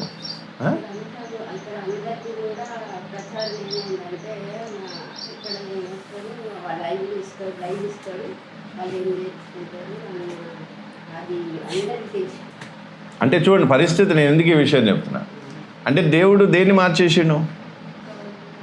ఈ మధ్యకాలంలో జరిగిన సంగతి చెప్తున్నా. నాయకుడిని, ప్రభుత్వాన్ని దేవుడు మార్చేసిండు. ఎవరి కోసం? అదేనా, నేను అక్కడ ఉండటం కోసం దేవుడు ఏం చేసిండు. ఇది అందరికీ మింగుడు పడదు, ఎందుకంటే నేను అనుభవిస్తున్నా, దీంట్లో దేవుని కార్యం నేను చూసినా కాబట్టి ఇంత ధైర్యంగా చెప్తున్నా. అసలు గ్రహించరు ఎవరు, ఏం కాదు. ఇప్పుడు మళ్ళీ ఒకవేళ నెక్స్ట్ ఇయర్కి ఒకవేళ వైసీపీ వచ్చినా మాకేం ప్రాబ్లం లేదు. ఎందుకంటే మావిగాని అంటున్నాడు, అంటే మచిలీపట్నం, గుంటూరు, విజయవాడ, విశాఖపట్నం జోలికి రాడిగా మేము ఉండొచ్చాడ. వాళ్ళు కూడా కొన్ని రోజులు అయితే ఇక్కడ ఓనర్స్ కూడా ఏం చేస్తున్నారంటే కొంచెం డెవలప్ అయితే స్థలాన్ని, ఇల్లు అమ్మేసుకున్నాను. వాళ్ళు అమ్మేసుకొని ఇప్పుడు వాళ్ళు మన కోసం, మన స్వార్థం కోసం నేను అని చెప్తున్నా. మనం మంచిగా ఉంటాం కాబట్టి వాళ్ళు సర్లే అనే బేఫికర్గా ఉన్నారు. మనం సొంతగా చూసుకుంటాం మంచిగా అని బేఫికర్. అంటే ఇది ఒకటే ఎగ్జాంపుల్, ఇలాంటివి ఎగ్జాంపుల్స్ చాలా ఉన్నాయి. అంటే మన కోసం మన చుట్టూ ఉన్న పరిస్థితిని దేవుడు మారుస్తాడు, మార్చగలడు. ఇప్పుడు దేవుని చిత్తం ఏంటి? దీని సారాంశం ఏంటిది? మేము ఆడుండాలి, అక్కడ ఉన్న ఆత్మల కోసం ప్రార్థన చేయాలి, సేవ చేయాలి. అది దేవుని చిత్తం అని ఆ చిత్తం కోసము ఏం చేసిండు? మేము అక్కడ ఉండటం కోసము దేవుడు ఏం మార్చిండు? నాయకులను మార్చిండు, ప్రభుత్వాన్ని మార్చేసిండు. అర్థమవుతుందా? 100% ఇది ఎవరు కూడా ఏం చేయలేరు. లైట్గా లేదు, అట్లా కాదు, ఇట్లా అంటానికి కూడా లేదు. ఇంకో విచిత్రం ఏంటంటే మేమే వేసినాం ఓటు జగన్కి, జగన్మోహన్కి. మేము మొదటి ఓటు, ఫస్ట్ ఓటు నాదే, నా కూతురిదే, మా భార్యది. ఫస్ట్ సారి వేసినాం మేము ముగ్గురం, జగన్కే వేసినాం. అరే బిడ్డ మా కూతురు కూడా, పెద్ద కూతురు ఏమంటా, ఏమ్మా ఎవరికి వేస్తావు అంటే, లేదన్నా నేను జగన్కి వేస్తాను. వీళ్ళు కూడా ప్రార్థన చేసుకుని, నేను వీళ్ళకే వేయమని నేను చెప్పలేము, ప్రార్థన చేసుకుని మీకు ఎవరికి వేయాలనుకుంటే వాళ్ళకి వేయమని. అంటే ఈరోజు పరిస్థితి చూడండి. మేమేమనుకున్నాం, ఒకవేళ జగన్ వచ్చుంటే ఏమైపోయేది? విశాఖపట్నం అత్తలాగుతలం. ఎందుకంటే జనాలు అప్పటికి వచ్చేసారు, చాలామంది జనాలు పెరిగిపోయారు, ట్రాఫిక్ పెరిగిపోయింది. ఎందుకు ఎలక్షన్లు అయిపోతే ఇక్కడ ఏమైపోతుంది, డెవలప్ అవుతుంది, ఇప్పుడే మనం సెటిల్ అయిపోవాలనేసి. రూమ్లు దొరుకుతలేము, దొరికినా కానీ వేలకు వేలు చెప్తున్నారు. పరిస్థితి, మా పరిస్థితి ఎంత? ఈ రూమ్లోకి రానికే అడ్వాన్స్ పే చేయడానికి ముందు ఎప్పుడో కొన్న స్పీకర్లు ఉంటే, యాంప్లిఫైర్ ఉంటే అమ్మి ఆ పైసలతోటి ఇవి కట్టుకున్నాం మేము. అంటే అంత దయనీయం పరిస్థితి. అప్పుడు ఇప్పుడైనా బయటికి వెళ్ళినాం అనుకో, అన్నేసి వేలు ఇచ్చుకోలేము, 10,000 12,000 ఎక్కడికి వెళ్ళి తెచ్చేది? అదేదో మాకేంటంటే దేవుని దేవాళ్ళు ఇండిపెండెంట్ హౌస్ ఏదో చిన్నగా అట్లా. దేవుడు ఉండాలి, మేము అక్కడ ఉండాలి కాబట్టి దేవుడు ఏం చేసిండు? నాకు బేజారు వచ్చి ఒకటే మాట అన్నా నేను, ప్రభువా నేను ఒకవేళ ఉండాలంటే నాకు మంచి ఇల్లు కావాలి, కిరాయికి దొరకాలి, లేదంటే ఏం చేస్తా? షిఫ్ట్ అయిపోయి సీదా చెప్పేసరికి దేవుడు ఏం చేసిండు? దేవుని ఉద్దేశం ఏంటిది? నేను ఆడు ఉండాలి, అక్కడ సేవ జరగాలి, ఆత్మల కోసం నేను ప్రయాసపడాలి. అది దేవుని ఉద్దేశం. అందుకే దేవుని చిత్తము, దేవుని ఉద్దేశం కోసం దేవుడు ఏం చేసిండు? నాయకులను, పార్టీలనే మార్చేసిండు. అర్థమవుతుందా? అంటే చూడండి, ఇది వాస్తవంగా ఇంత నేను డేర్గా చెప్తున్నా అంటే నాకు ఎంత కాన్ఫిడెన్స్ ఉండాలి. ఇది కల్పితమైన విషయము కాదు, కల్పితమైన విషయం కాదు, ఇది నిజముగా జరిగిన సంఘటన. అర్థమవుతుందా? పాయింట్ అర్థమైందా? అంటే నేను ఎందుకు ఈ విషయం చెప్తాను అంటే, మనల్ని మార్చడమే కాదు, తన దేవుని చిత్తము, సంకల్పం నెరవేర్చబడటానికి దేవుడు మన చుట్టూ ఉన్న పరిస్థితిని కూడా మారుస్తాడు. ఇన్ని రోజులు నాకు కష్టం వచ్చింది, ఇన్ని రోజులు నాకు ఎన్ని బాధలు వచ్చినాయి, వాటి ద్వారా ఎవరిని మార్చిండు? మమ్మల్ని మార్చిండు. ఇప్పుడు మేము అక్కడ ఉండాలి, అక్కడ ఉండి సేవ చేయాలి అనేది ఎవరి చిత్తము? దేవుని చిత్తం. కాబట్టి ఎవరిని మార్చిండు? ప్రభుత్వాన్ని మార్చిండు. అదే పాయింట్ ఇప్పుడన్నా అర్థమైందా లేదా?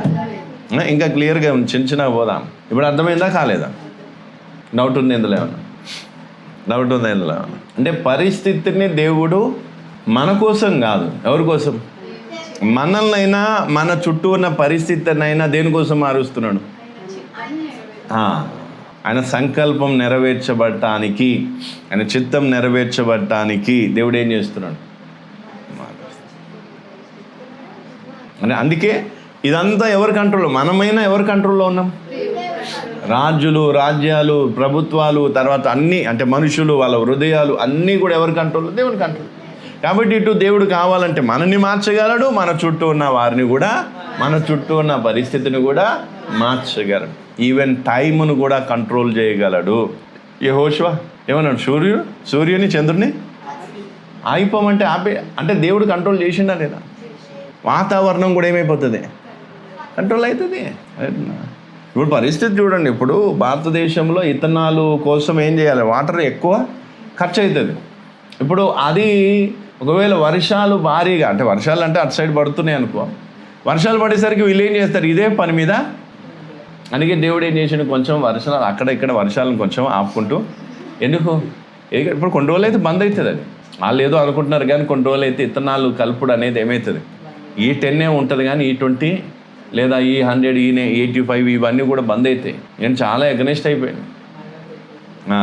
కాబట్టి అందుకే ఇప్పుడు అర్థం చేసుకోవాల్సింది ఏంటిది, ఏమర్థం చేసుకో, పరిస్థితిని దేవుడు ఏం వర్షాలను ఆపగలడు, చలికాలం ఆపగలడు, ఎండాకాలం ఆపగలడు. ఏ కాలం ఏ సీజన్ అయినా కూడా కంట్రోల్ చేసే అంత శక్తి ఎవరికి ఉంది? మనల్ని మన చుట్టూ ఉన్న పరిస్థితిని మార్చి ఏం చేస్తాడు, దేవుని చిత్తాన్ని నెరవేర్చడానికి. ఇప్పుడు మనం సమర్పణ చేసుకున్న, అయ్యా నీ ఏదేమైనా నీ చిత్తమే నెరవేర్చబడాలి అని ప్రార్థన చేసుకున్నాం. అప్పుడు దేవుడు ఏం చేస్తాడు, మనని మార్చడమే కాకుండా మన చుట్టూ ఏం కాలేదు, ప్రతికూల పరిస్థితులు లేవు. అప్పుడు దేవుడు ఏం చేస్తాడు, అర్థమవుతుందా? అనుకూల పరిస్థితులు లేవు, ప్రతికూలంగా ఉన్నాయి. అప్పుడు దేవుడు ఏం చేస్తాడు, ఆ పరిస్థితులను అనుకూలంగా మార్చి మనల్ని మన జీవితంలో తన చిత్తాన్ని నెరవేరుస్తాడు. అర్థమైన పాయింట్ మంచిగా. ఇప్పుడు యేసు ప్రభు శిలువ మీద ప్రాణం పెట్టాలి. ఇప్పుడు యెరూషలేం అంతా ఆయనకు జైలు కొడితే అవుతుందా? ఇప్పుడేం కావాలి, మనుషుల హృదయాన్ని ఏం చేయాలి, కఠినపరచాలి. చుట్టూ ఉన్న పరిస్థితులు ఏం కావాలి, మార్చాలి. చుట్టూ ఉన్న పరిస్థితులు ఎంతగా మారిపోయినాయంటే ఈయన మాకొద్దు అనే పరిస్థితికి వచ్చింది. అట్లా వచ్చిన కారణాన్ని బట్టి యేసు ప్రభు ఏమైండు అంటే, ఇటు యేసు ప్రభుని పంపించింది ఆయనే, మళ్ళీ ఆయన ఉన్న చుట్టూ ఉన్న మనుషుల హృదయాన్ని కానీ, చుట్టూ ఉన్న పరిస్థితులను కానీ, రాజులు అందరి హృదయంలో దేవుడు కార్యం చేసి తన చిత్తాన్ని, తన ఉద్దేశాన్ని నెరవేర్చిండు. అందుకే రేపు ఏమంట, భూకంపం వచ్చినా కూడా మనం భయపడం. ఇది మంచిగా అర్థమైతే. ఎందుకు అంటే, ఈ భూకంపం దేవుడు రానిస్తున్నా అంటే ఏదో మేలు ఉంటుంది దీంట్లో, నేనేం నేర్చుకోవాలి. ఓకే దేవునికి స్తోత్రం అంటూ హ్యాపీగా ఇంట్లో కూర్చొని హల్లెలూయా స్తోత్రం చెప్తావు. నువ్వు భూకంపం కొన్ని సందర్భాలు ఎట్లుంటాయంటే మనం తప్పించుకోలేము, ఏం చేయలేము. అలాంటి పరిస్థితులు వస్తే అప్పుడు ఏం చేయాలి అయినా, అదన్నా భూకంపం రాని, సునామీ రాని, వర్షాలు రాని, రాకపోని, ఏదున్నా సరే నా చుట్టూ ఉన్న పరిస్థితులను దేవుడు మారుస్తున్నాడు అంటే అది ఆయన చిత్తం నెరవేర్చబడతాయి. నన్ను మారుస్తున్నాడు, నా చుట్టూ ఉన్న మనుషుల హృదయాలను కూడా మారుస్తాడు. కొన్నిసార్లు మన మీద దయ కలిగే విధంగా వాళ్ళ హృదయంలో కార్యం చేస్తారు. కొన్నిసార్లు మన మీద ద్వేషం పెరిగే విధంగా వారి హృదయంలో కార్యం చేస్తారు. అర్థమవుతుందా? ఒకవేళ ఇప్పుడు పుష్పక్క వాళ్ళు ఈయనే ఉండటం దేవుని చిత్తం అనుకో, నేను చెప్తాను కొన్ని రోజుల వరకు అయితే ఉంటారు, కొన్ని రోజులు అంటే కొన్ని నెలల వరకు అయితే ఉంటారు అనా. అయితే ఒకవేళ ఉండటం దేవుని చిత్తం అనుకో, ఇక్కడ ఉన్న వీళ్ళు బంధుమిత్రులు ఎవరైతే ఉన్నారో వాళ్ళు మంచిగా ఉంటారు. లేదంటే మీకు వాళ్ళకి ఏమవుతుంది, ముఖాలు చూసుకోలేనంత పరిస్థితి. ఎందుకు, అప్పుడు ఏం కావాలి, దేవుడా అనుకుంటే ఏం చేయాలి, కళ్ళు కాలు చేసి ఎక్కడో వెళ్ళిపోవాలి. అవునా కదా? ఎందుకంటే ఇక్కడ మీరుంటే దేవుని చిత్తం ఏం కాదు, మీ జీవితంలో నెరవేర్చబడదు. కాబట్టి ఏం కావాలి, పరిస్థితులు, చుట్టూ ఉన్న పరిస్థితులను మార్చి మిమ్మల్ని ఏం చేయాలి, ఎక్కడ తీసుకుపోవాలి, ఆయన చిత్తం మేరకు మీరు ఏడు ఉండాలో ఆడికి తీసుకుపోవాలి. పాయింట్ అర్థమైందా కాలేదు? అందుకే ఈరోజు ఏం కావాలి, అర్థమైందా?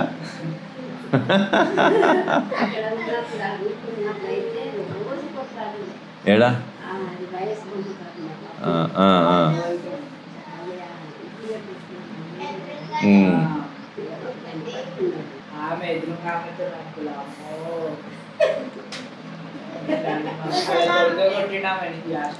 అదే ఇప్పుడు నేనేమంటున్నా అంటే, ఇప్పుడు చూడండి అలాంటి సంగతులు మనకేం చెప్తున్నాయి అంటే, దేవుడు మనల్ని మార్చి కొన్ని సందర్భాల్లో ఎవరిని కూడా మారుస్తాడు, పరిస్థితులను మార్చి మనల్ని ఏం చేస్తాడు, తన చిత్తం మేరకు మనల్ని నడిపిస్తాడు. పాయింట్ అర్థమైంది మంచిగా ఇంతవరకు. అయితే పరిస్థితులు అన్నప్పుడు అందులో ఎవరెవరు వస్తారు, సమయం వస్తుంది, వాతావరణం వస్తుంది, ప్రభుత్వాలు, రాజకీయ నాయకులు, మనుషుల హృదయాలు. అంటే వాళ్ళ హృదయాన్ని కూడా మార్చే, వాళ్ళని కూడా కంట్రోల్ చేసే అధికారం ఎవరికి ఉంది? అర్థమైందా పాయింట్? చాలా. ఇప్పుడు సిచ్యువేషన్ అనేది కొన్ని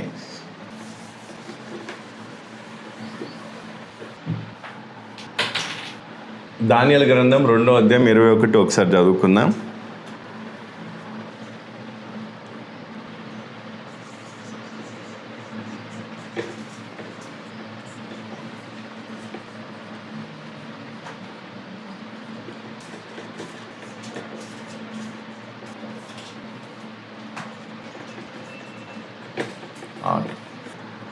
తర్వాత ఏ లీడర్ డిసిషన్.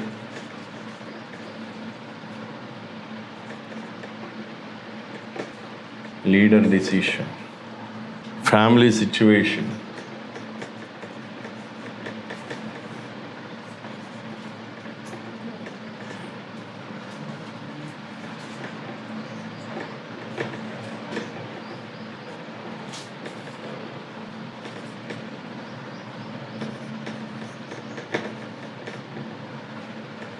కండిషన్.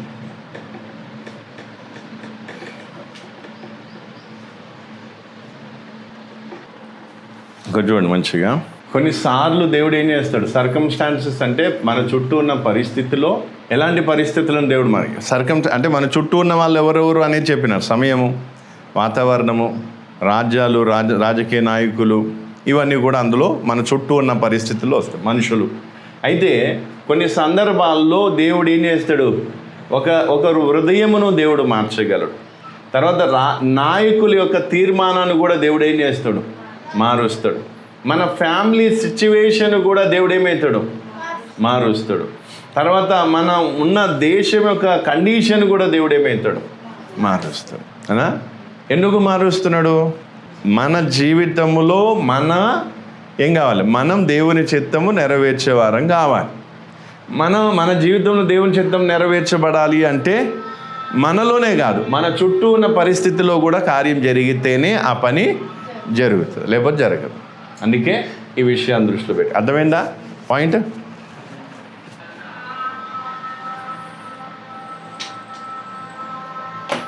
ఇప్పుడు కొన్ని ఎగ్జాంపుల్స్ మనం చూద్దాము.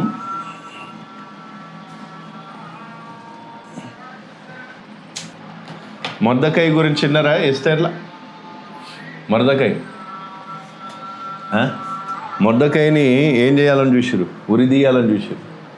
చూసినప్పుడు ఏమైంది, రాజు యొక్క తీర్మానాన్ని దేవుడు మార్చేశాడు.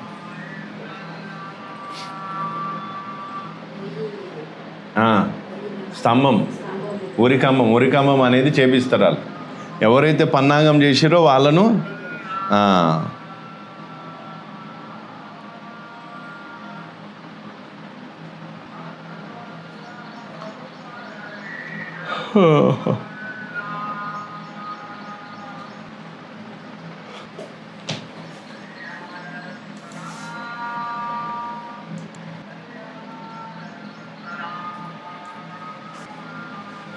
అర్థమైందా?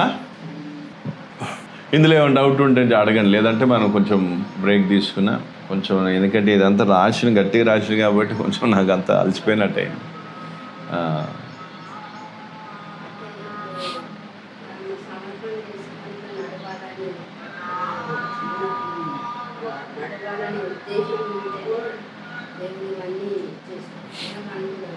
అవును,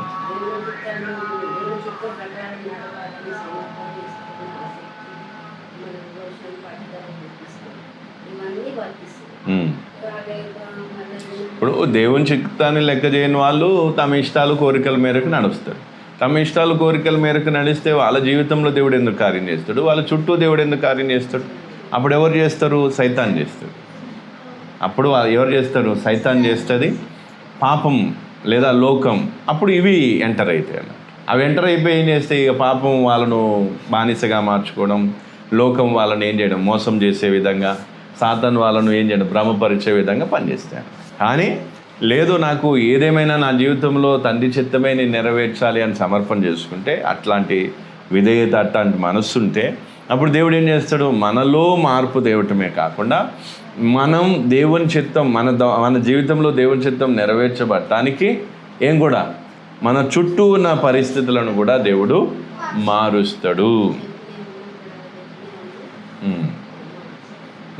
రాజులను మారుస్తాడు, ప్రభుత్వాలను మారుస్తాడు, మనుషుల హృదయాలను మారుస్తాడు. అందుకే ఇక్కడ 4 ఇంకా వేరే ఏంటంటే మనుషుని యొక్క హృదయం, ఒకరి హృదయాన్ని మార్చే శక్తి దేవునికి ఉంది. తర్వాత నాయకుల యొక్క నిర్ణయాన్ని మార్చే, ఫ్యామిలీ సిచ్యువేషన్ని మార్చే, తర్వాత నేషన్ అంటే దేశం యొక్క కండిషన్ను కూడా మార్చే అధికారం ఎవరికి ఉంది?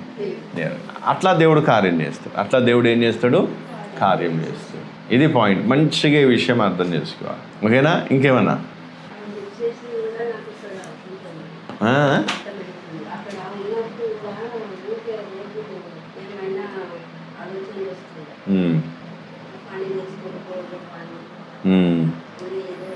కానీ అప్పుడు అక్కడికి ఇక్కడికి తేడా ఉందనే సంగతి నేను కూడా గమనిస్తున్నాను. ఎందుకంటే ఫ్రీ అయ్యి మీరు కొంచెం ఆ ప్రభావం, ఆ ఒత్తిడి నుంచి కొంచెం ఫ్రీ అయ్యి. అందుకే ఇప్పుడు నేను అనేది ఏంటంటే ఇక్కడ ఉన్న రోజులు మీరు ఏం చేయాలి? తొందరగా వీళ్ళు బాప్టిజం తీసుకోవడం, పరిశుద్ధాత్మ పొందడం, దేవుని ఆత్మలు ఎదగటం, సేవలో సహకరించడం, ఇవన్నీ ఇప్పుడు చేసుకోవాలి. అదే సరే. ఏదైనా డౌట్ ఉంటే అడగలేదు, లేదంటే మనం కొంచెంసేపు మనం బ్రేక్ తీసుకుందాం, లేదంటే క్లోజ్ చేద్దామా? చాలా వాక్యం అర్థమైందా? పోయిన వారం మీరు డల్లుగా ఉన్నారు, ఈ వారం నేను డల్ అయ్యాను. ఈ వారం నేను డల్ అయిపోయాను.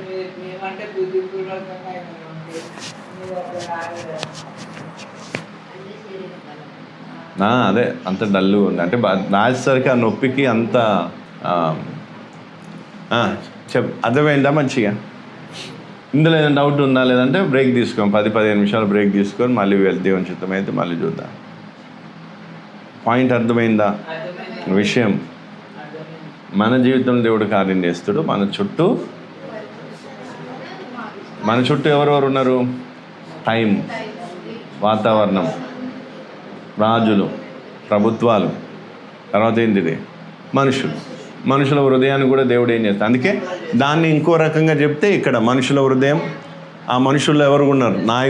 నాయకుల యొక్క నిర్ణయాలు, తర్వాత మనుషుల్లో ఎవరున్నారు? కుటుంబ సభ్యులు, ఆ కుటుంబ సభ్యుల సిచ్యువేషన్ మార్చడం. నేషన్ అంటే అందులో కూడా ఎవరు ఉంటారు? మనుషులు ఉంటారు. ఆ దేశ పరిస్థితిని కూడా దేవుడు మార్చు. అర్థమవుతుందా లేదా?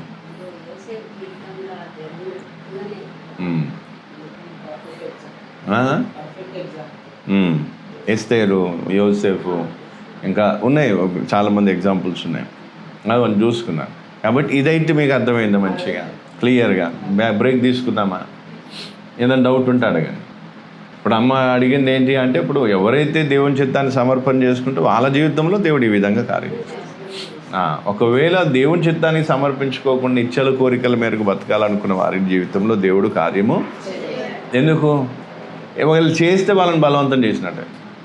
వాళ్ళను బలవంతం చేసి దేవుడిని ఏం చేయాలి అంటే వాళ్ళకి వేరే దారి లేకుండా ఒకే దారిలో వాళ్ళని కుక్కినట్టు అవుతుంది. లేదా నాకు వేరే దారులు వద్దు, నాకు నీ దారే కావాలి, నీ మార్గమే నాకు కావాలి అని సమర్పణ చేసుకుంటే అప్పుడు దేవుడు ఏం చేస్తాడు? చుట్టూ ఉన్న పరిస్థితులను మార్చి నీకు ఆ మార్గంలో నడిచే కృపను లేదా ఆ విధమైన గైడెన్స్ నడిపింపిస్తాడు. లేదు మనకి విచ్చలవిడిగా జీవించాలనుకుంటే వాళ్ళ జీవితంలో దేవుడు ఎంత కార్యం చేస్తాడు? చేయడు. సమర్పణ ఉండాలి. మెయిన్ ఏంటంటే, అయ్యా నీ చిత్తమే నా జీవితంలో నెరవేర్చబడాలి. ఇగో నా సెల్ఫిష్ ఏదైతే డిజైర్స్ ఉన్నాయో అవి నీ కాళ్ళ దగ్గర పెడుతున్నా, నీ చిత్తం కోసం నన్ను నేను సమర్పించుకున్నాను. ఇదే ఎప్పుడైతే ఆ విధంగా నువ్వు సమర్పించుకుంటావో అప్పుడు దేవుడు ఏం చేస్తాడు? నీ జీవితంలో కార్యం చేస్తాడు.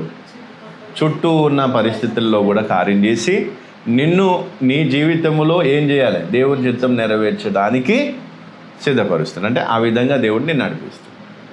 ఇప్పుడు నువ్వు దేవుని చిత్తం నెరవేర్చాలి అని నువ్వు అనుకున్నా కూడా పరిస్థితుల్లో అనుకూలించినప్పుడు ఏం చేస్తావు? చేయలేవు. అందుకే దేవుడు ఏం చేస్తాడు? నీ జీవితంలో తన చిత్తాన్ని నెరవేర్చడానికి ఏదైతే నువ్వు సమర్పణ చేసుకుని ఆ సమర్పణ మేరకు దేవుని చిత్తాన్ని నెరవేర్చడానికి నీ చుట్టూ ఉన్న ప్రతికూల పరిస్థితులను మార్చి అనుకూలంగా మార్చి నిన్నేం చేస్తాడు? తన చిత్తము తన సంకల్పం చొప్పున నడిపిస్తాడు. ఇది అంటే నా పాయింట్ మంచిగా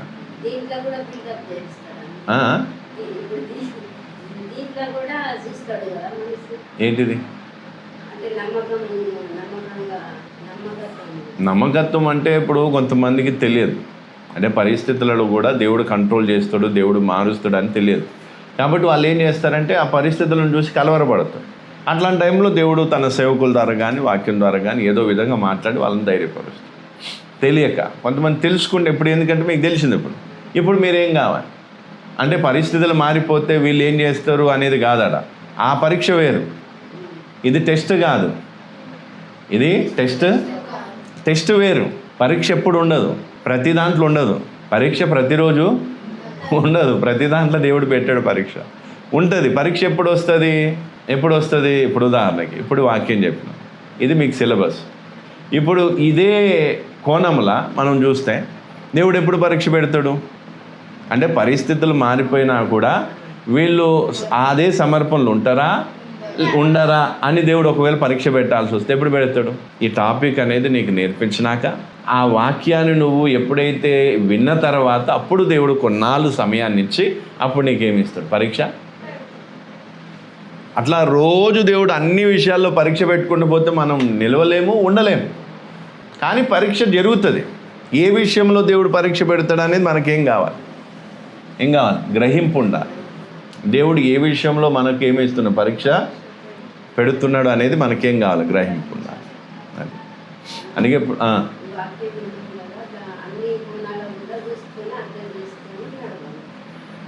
ఇప్పుడు ఇది మనకేం లేదు, పరీక్ష కాదు ఇది.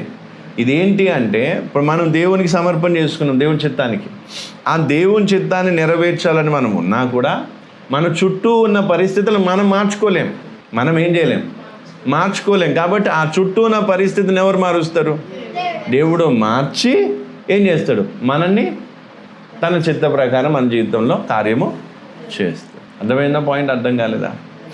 అబ్రహాం కరువు వచ్చిన తర్వాత ఆయన ఏం చేసిండు? ఎక్కడికి పోయిండు? ఐగుప్తు దేశానికి పోయిండు. ఇప్పుడు ఐగుప్తు దేశానికి పోయిన తర్వాత వెంటనే సారాయిని చూసి ఫరో తీసుకెళ్ళి ఏం చేసిండు? ఎక్కడ పెట్టుకున్నాడు? తన ఇంటి దగ్గర. ఎందుకు? ఆమెను పెళ్లి చేసుకుంటాను. ఎందుకంటే అబ్రహాం ఏమని చెప్పిండు? ఈమె నా చెల్లెలని చెప్పిండు అనా. ఇప్పుడు పరిస్థితి ఏమైపోయింది అంటే ఎవరు చేసిన కారణాన్ని బట్టి, ఈయన చేసిన మూర్ఖత్వాన్ని బట్టి పరిస్థితి ఏమైపోయింది? తారుమారైంది. ఇప్పుడు ఈ అబ్రహాము అజ్ఞానంతో చేసిన కారణాన్ని బట్టి దేవుడు జోక్యం చేసుకొని ఫరో దగ్గర ఉన్నటువంటి సారాయిని తీసుకొని వచ్చి ఆయనే ఏం చేస్తున్నాడు? అబ్రహాము ఎవరైతే ఉన్నారో వాళ్ళందరినీ సాగనంపుతున్నాడు. పోండి, మీ దేశాన్ని మీరు పోండి అంటే. ఆ విధమైన కార్యం ఎవరు చేశారు? పాయింట్ అర్థమైంది. ఇట్లాంటి ఎగ్జాంపుల్స్ చాలా ఉన్నాయి. అంటే మన చుట్టూ ఉన్న వారి హృదయములో దేవుడు కార్యము చేస్తాడు. ఎలాంటి పరిస్థితి. ఇప్పుడు యోనా ఏం చేసిండు? నినివే పోమంటే ఏం చేసిండు? ఎక్కడికి పోయిండు? అంటే అక్కడికి పోవటం అనేది దేవుని చిత్తం కాదు. ఎవరి చిత్తం? అది ఆయన కోరిక. అయితే ఆయన ఇష్టం మేరకు చేసిన కార్యాన్ని బట్టి ఆయన ఏం చేసుకున్నాడు? ఒక సమస్య, తుఫాను తెచ్చుకున్నాడు. అయితే ఎప్పుడైతే ఆయన పశ్చాత్తాపడ్డాడు అప్పుడు పరిస్థితిని దేవుడు మార్చిండా లేదా? అంటే ఇంపాసిబుల్. ఆయన మళ్ళీ బతికి ఉండటం అనేదే ఇంపాసిబుల్. కానీ ఆ మత్స్యానికి దేవుడు ఆజ్ఞాపించడం, అది చేంజ్ చేయడం, అక్కడ కక్కేయడం, ఆయన మళ్ళీ నినివే పట్టణానికి పోయి ప్రకటించడం. అంటే మనం దేవుని చిత్తం మేరకు నడవాలి అని సిన్సియర్ మనసు ఉండాలి. కొంతమందికి ఎట్లుంటుందంటే బయటికి అందరికి వినిపించడానికి దేవుని చిత్తం ఎట్లుంటే అట్లా, దేవుని చిత్తం ఎట్లుంటే అట్లా అన్నట్టుగా. కానీ నిజానికి వాళ్ళు దేవుని చిత్తాన్ని నెరవేర్చే వాళ్ళు. అందుకే దేవుని చిత్తము అన్నప్పుడు సిన్సియర్ హార్ట్ ఉండాలి. ప్రభువా నీ చిత్తమే. ఆ సిన్సియర్ హార్ట్ని ఎవరు చూస్తారు? దేవుడు చూసి వీళ్ళకు నా చిత్తం మేరకు జీవించాలని ఉంది కాబట్టి నేను వీళ్ళని ఏం చేస్తాను? వీళ్ళ జీవితంలోనే కాదు, వీళ్ళ చుట్టూ ఉన్న పరిస్థితులను కూడా నేనేం చేస్తాను? మార్చి ఎక్కడ తీసుకుపోతాను? ఇజ్రాయెల్ ప్రజలు ఏం కావాలి? దేవుడు వచ్చే కానాన్ దేశానికి పోవాలి. మధ్యలో ఏమొచ్చింది? ఎర్ర సముద్రం వచ్చింది, తర్వాత యోర్దాన్ వచ్చింది. అంటే వాటిని కూడా దేవుడు ఏం చేసిండు? చీల్చి వాటిలో నుంచి ముందుకు ఎందుకు నడిపించగలిగిండు?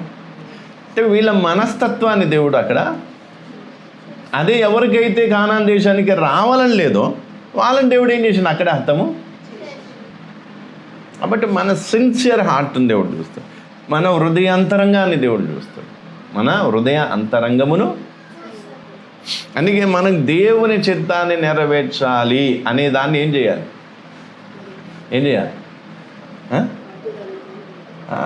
అంటే ఆ హృదయములో అంటే ఆ మనస్సు అనేది ఖచ్చితంగా ఉండాలి. అర్థమవుతుందా?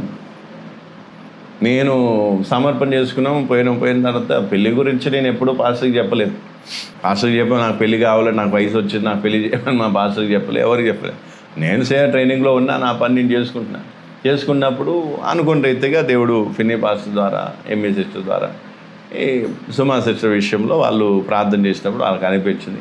అది పెద్ద పాస్టర్తో మాట్లాడి, పాస్టర్ కూడా ఓకే అంటాం, వాళ్ళతో కూడా మాట్లాడిన తర్వాత ఏమైపోయింది, పోయిన తర్వాత అక్కడికి పోయినాక గన్పూర్కి వచ్చిన తర్వాత వాళ్ళ ఇంటి వాళ్ళు మా ఇంటి వాళ్ళు మాట్లాడుకున్నాం. వాళ్ళు కూడా ఒప్పుకుంటారో లేదో, ఎందుకంటే మాకు అంత ఏమంటే ఆస్తిపాస్తులు లేవు, అంత పెద్ద ఫ్యామిలీ బ్యాక్గ్రౌండ్ లేదు. సరే వాళ్ళు ఏదో ఇక దేవుని చిత్తమని ఒప్పుకున్నారు. ఈమె కూడా ఒప్పుకుంది. తర్వాత నేను కూడా ఒప్పుకున్నా. అప్పుడు అయిపోయింది. అట్లా అయిపోయిన తర్వాత ఇప్పుడు సమస్య ఏమొచ్చిందంటే, పాస్టర్ ఏమన్నాడు, ఎవరు సామేల్ పాస్టర్ ఏమన్నాడంటే, దేవదాస్ పాస్టర్ పెళ్లి చేస్తాడని చెప్పి. ఇక నాకు చూడాలి, ఇక నాకు పెళ్ళే వద్దు అనుకునే. ఇక నాకు పెళ్ళే వద్దు. ఎందుకో, అరే ఆయన చేతి మీద నేను పెళ్లి చేసుకున్నాను, దేవుని సేవకుడు సామేల్ పాస్టర్ నాకు పెళ్లి చేయాలి, ఆయన చేసుడేంది.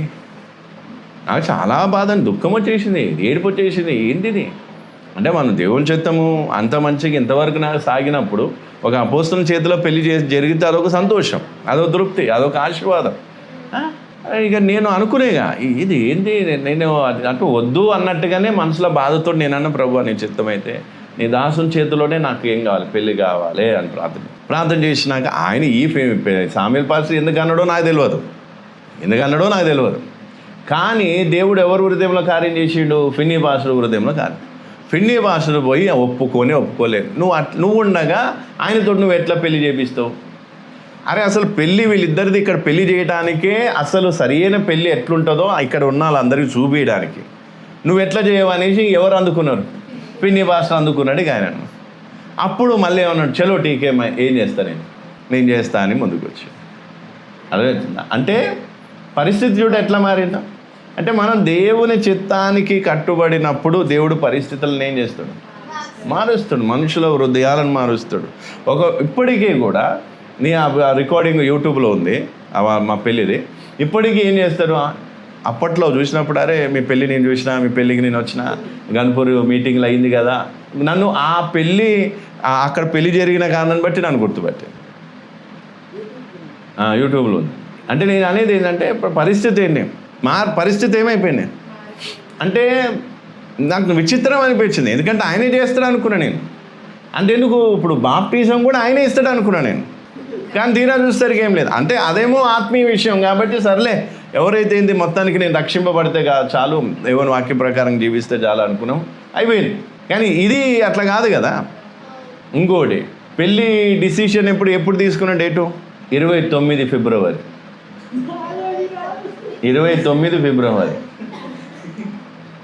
అదంతా 29 ఫిబ్రవరి అంటే నేను అక్కడ భూపాల్లో ఉన్నప్పుడు, నేను అక్కడ మామూలుగా బ్యాచులర్గా ఉన్నప్పుడు అక్కడ చిన్నగా పనిచేసేది. వాళ్ళకి చెప్తే వాళ్ళు కూడా ఆశ్చర్యపోయింది. అరే ఎవరు 29 ఫిబ్రవరి అంటే లీప్ ఇయర్, అది ఏమవుతుంది 4 సంవత్సరాలకు ఒకసారి వస్తుంది. ఏంగి అటు పరిస్థితి చూడు. ఇప్పుడు నేనా ఇది కాదు అదే అని మనం అనటానికి లేదు, ఎందుకంటే దేవునికి సమర్పించుకున్నాం. సరే దేవుడు ఎట్లా చేసిన దానికి కూడా రెడీ అయిపోయినా. సరే 4 సంవత్సరాలకు ఒకసారి పెళ్లి రోజు వచ్చినా మాకేం లేదు, దేవుని చిత్తం మేరకు దేవుని సేవకుని చేతిలో పెళ్ళి అట్లా సమర్పణ చేసుకుంటే, ఈయన వచ్చేసరికి బాంబు వెలిచిండు. ఏమంటాడు, నేను చేస్తలేను ఆయన చేస్తున్నా అంటే ఇంక నేనేమనాలి? ఇక చెప్పు. అంటే పెళ్ళే వద్దనుకునే ఏడుపు వచ్చేసింది నాకు. ఎందుకు ఈ పెళ్ళి, ఏం ప్రయోజనం? ఎందుకంటే సేవకుని చేతిలో పెళ్ళి కావాలనే ఆశ బాప్టిజం విషయంలో పోయింది. సర్లే ఆత్మీయ విషయం కాబట్టి మనం మనిషిని చూడొద్దని సమర్పణ చేసుకున్నాం, పోయినాం. ఎవ్వరు లేరు, ఏదో నాకు తెలిసిన వాళ్ళు ఎవరు లేరు. అక్కడ ట్యాంకులో బాప్టిజం ఇస్తున్నారు, తీసేసుకుని అయిపోయింది. సరే ఇప్పుడు ఏదో మళ్ళీ ఆయన చేతుకుండా బాప్టిజం తీసుకోవాలని ఎప్పుడు ప్రయత్నం, ఎందుకంటే నేను సరైన రీతిగా బాప్టిజం తీసుకున్నా కాబట్టి మళ్ళీ తీసుకునే అవసరం నాకు రాలేదు. దేవుడు ఆ ప్రేరేపణ లేదు, ఆ మనసు రాదు. కానీ ఈడికి వచ్చేసరికి ఏమైపోయింది, బాంబు వెలిచిండు, నేను చేస్తలేను పెళ్ళి అంటాడు. నాకు చెప్పలే, ప్రకటన చేసిండు. ఇక నాకు దుఃఖం వచ్చింది, నాకు ఈ బాధ వచ్చేసింది, ఏంది కథ. ఇక అప్పుడు దేవుడు ఎవరిని వాడుకున్నాడు, ఫిన్నీ పాస్ను వాడుకున్నాడు. ఫిన్నీ పాస్ ఏమంటాడు, నువ్వే పెళ్లి చేయాలి, 29 కాదు 28కి చేయాలని పెట్టిండు. అప్పుడు ఆయన దయతోనే మరి ప్రతి సంవత్సరం పెళ్లి రోజు వస్తుంది మరి. లేదంటే 29 ఫిక్స్ అయిపోయింది. 2004లో 29 ఫిబ్రవరికి ఏమైపోయింది, ఫిక్స్ అయిపోయింది. నేను చలో పోనీ, ఏదైతే దేవుని చిత్తం మేరకు ఏం కావాలి కార్యం అంతే. కానీ దేవుడు ఏం చేసిండు, 29ని 28కి చేసిండు. ఎవరో చేయాల్సిన పెళ్ళిని సామ్యూయల్ పాస్టర్తో పెళ్లి చేయించాడు. ఒకవేళ ఎవరు ఆ ఫలానా మహానుభావుడు చేసుంటే ఇక నా బతుకు బస్ స్టాండ్ అయిపోయేది. ఎందుకంటే ఇప్పుడు ఎన్ని నిందలు వస్తున్నాయో తెలుసు కదా, ఎన్ని పరిస్థితులు చెప్పండి, ఎన్ని పరిస్థితులు. అందుకే ఈరోజు చాలామంది ఏం చేయాలి అంటే, నేను ఎందుకు ఈ విషయం చిన్న చిన్న విషయాలు అనిపించవచ్చు, జీవితంలో మేజర్ విషయాలు అవి మేము సమర్పణ చేసుకుని నేను ఇంకేం చూడలేదు. ఆమె చదివిందా చదవలేదా, ఏమైనా కట్న కానుకలు ఇవి అవి ఏం చూడలేదు. మా అమ్మ కూడా ఏమంటారు, అమ్మ ఏం అడగకు, ఎందుకంటే వాళ్ళు ఇస్తే ఇచ్చేది, లేకపోతే లేదు, మనం నీకు నచ్చితే చెప్పు చేసుకుందాం దేవుని చిత్తం అట్లా అంటే, లేదు బిడ్డ నాకు కూడా సంతోషమే అని చెప్పి నేను పెళ్లి చేసుకున్నాను, అయిపోయింది. అంటే ఎందుకు ఈ విషయం చెప్తున్నా అంటే, మేజర్ విషయం అది. అంతటి పరిస్థితిలో దేవుడు ఏం చేసిండు, ఎట్లా చిటికలో కార్యం చేసేసాడు, మార్చేసిన పరిస్థితి. తర్వాత ఆయన చేస్తున్నాను సరిగ్గా మేము సంతోషం, పెళ్ళి అవుతున్నాను సంతోషం కంటే ఆయన మా పెళ్ళి చదువుతున్నానే సంతోషమే ఎక్కువ ఉండే. సంతోషం నేను అప్పుడు బాగా సంతోషపడ్డా. అప్పటి వరకు డక్కు ఏంది నాకు ఎటు దోయలే. అయినా కూడా అనుకున్నా, సరే మరి ఎట్లా దేవుని చిత్తమై, నేను ఒకటే ప్రార్థన, ప్రభు నీ చిత్తమైతే నేను దాసుని చేతులనే పెళ్ళి కావాలి. ఇప్పుడు ఎందుకంటే ఇది మనం లేదు నేను పెళ్లి చేసుకుని అలగటానికి లేదు కదా, ఎందుకంటే ఆల్రెడీ అంతా అయిపోయింది, రెడీ అయిపోయింది. ఇప్పుడు ఏం చేయాలి, పరిస్థితి ఏం లేదు. నేను ఇప్పుడు ఎవరికి చెప్పాలి, ఎవరికి చెప్పలేనండి. ఇక అందుకే ప్రార్థన చేస్తే దేవుడే కార్యం 29ని 28గా మార్చాడు. అక్కడ మహానుభావుని తీసేసి అపోస్తులను పెట్టాడు. దేవుడు చేసిన కార్యం. ఇట్లాంటివి ఎన్ని ఎగ్జాంపుల్స్ ఉన్నాయి. అంటే మన పరిస్థితిని దేవుడు, మనకు సిన్సియర్ హార్ట్ ఉండాలి, సిన్సియారిటీ ఉండాలి. నేను నీ చిత్తమును నెరవేరుస్తాను, నీ చిత్తాన్ని నెరవేర్చడానికి ఎంతటి మూల్యమైనా నేను చెల్లిస్తా. ఇప్పుడు నేను విశాఖపట్నం వదిలిపెట్టకుండా అక్కడే ఎన్ని కష్టాలు పడ్డానో దేవుడు చూసిండు కాబట్టి ఏం మార్చిండు, ప్రభుత్వాన్ని మార్చిండు. ఎందుకు, నేను అక్కడ ఉండాలి, అక్కడ ఉంటున్నా కారణాన్ని బట్టి ఇప్పుడు విశ్వేశ్వరరావు గారు ఇప్పుడు ఆయన సీదా చెప్తున్నాడు, ఏమంటే నా కొడుకు పెళ్ళి అయిపోతే నేను మొత్తం ఇంట్లోకి వచ్చేస్తా అన్నట్టు మాట్లాడుతున్నాను. ఇంకా కాలే, అది కొంచెం పెండింగ్ ఉంది. సంబంధం అయితే కుదిరింది కానీ వాళ్ళు పెళ్లి చేయడానికి కొంచెం ఏదో ఉంటాయి కదా వాళ్ళకు రోజులు, అవి మా శుభగడియలు అవి ఇట్లా. అంటే అప్పుడు మాకు సాటిస్ఫాక్షన్ అవుతుంది, ఆ వ్యక్తి కోసం మమ్మల్ని ఉంచినట్టున్నాడు అని అంటాడు. మా ఊరికి రావాలి, మా పాస్టర్తో నువ్వు మాట్లాడాలి అంటే, అక్కడున్న పాస్టర్తో మాట్లాడాలి. ఇప్పుడు నన్ను అందరికీ పాస్టర్గా చెప్పుకుంటున్నాడు. ఆ చుట్టూ ఉన్న వాళ్ళందరూ ఈయన వస్తే మా ఇంటికి వస్తున్న సంగతి అందరు గమనిస్తున్నారు. ఈవెన్ పంతులు కూడా అడిగిండంట, అక్కడ ఉన్న గుడి పంతులు ఉంటాడు, ఆయన కూడా అడిగినట్టు సాయిబాబా టెంపుల్ ఏదైతుందో, ఎందుకు పోతున్నావు వాళ్ళ దగ్గరికి అని అడిగినట్టు, ఎందుకు పోతున్నావు అని అడిగినట్ట. వాళ్ళు ఏంటో నీకు తెలియదా అని అన్నాడు. వాళ్ళు ఎంత అడిగినా ఎంత చేసినా ఈయన మాత్రం ఆగుతలేడు. ఎందుకు, ఎందుకంటే అయిపోయింది, నాకు వాళ్ళ మీద అభిమానం పెరిగింది అని. ఒకసారి వేరే వాళ్ళకి అంటాడంట, నేను అసలు క్రైస్తవులనే ఇష్టపడను కానీ ఒక కుటుంబం చేయబట్టి వాళ్ళ మీద నాకేమొచ్చింది, అభిమానం వచ్చిందండి. అంటే చెప్పు, ఇన్ని రోజులు మేము కష్టపడిన దాని ప్రతిఫలంగా సాక్ష్యం చూడనట్లున్నాం. మేము చేసేదేమీ లేదు. నాకు కూడా ఆశ్చర్యం అంటే, ఆయన ఇంత వయసు ఉండి నా మీద ఇంత అభిమానం ఎట్లా పెట్టుకున్నాడో నాకు అర్థం కాదు. ఎంత అభిమానం, ఎంత ప్రేమ, ఎంత గొప్పగా చెప్పుకుంటాడు. ఇంకా వాక్యం రెగ్యులర్గా వింటే మాత్రం ఇంకా ఆయన ఏం చేస్తాడో తెలియదు. ఎప్పుడో ఒకసారి నా కారణాన్ని బట్టి. ఇప్పుడు ప్రార్థనకి ఎందుకు వస్తలేడు, ఎందుకంటే చాలా మేధావైన, రాజకీయాల్లో తిరిగిన ఆయన, చాలా తెలివిగలడు. వీళ్ళు చుట్టూ ఈయన అబ్జర్వేషన్లో పెట్టారు కాబట్టి ప్రార్థనకు వస్తలేడు. ప్రార్థన లేని టైంలో వచ్చి కలిసిపోతాడు. రైట్నా? అందుకే ఈరోజు మనం అర్థం చేసుకోవాలి. ఎందుకు ఈ విషయాన్ని చెప్తున్నా, పరిస్థితులను మార్చే అంత సామర్థ్యం ఎవరికి ఉంది. అందుకే మన కుటుంబ పరిస్థితిని కూడా దేవుడు ఏమవుతాడు, మారుస్తాడు. దేశ పరిస్థితిని కూడా ఏం చేస్తాడు, మారుస్తాడు. మనుషుల హృదయాన్ని కూడా ఏం చేస్తాడు. అర్థమైంది పాయింట్ ఏంటి?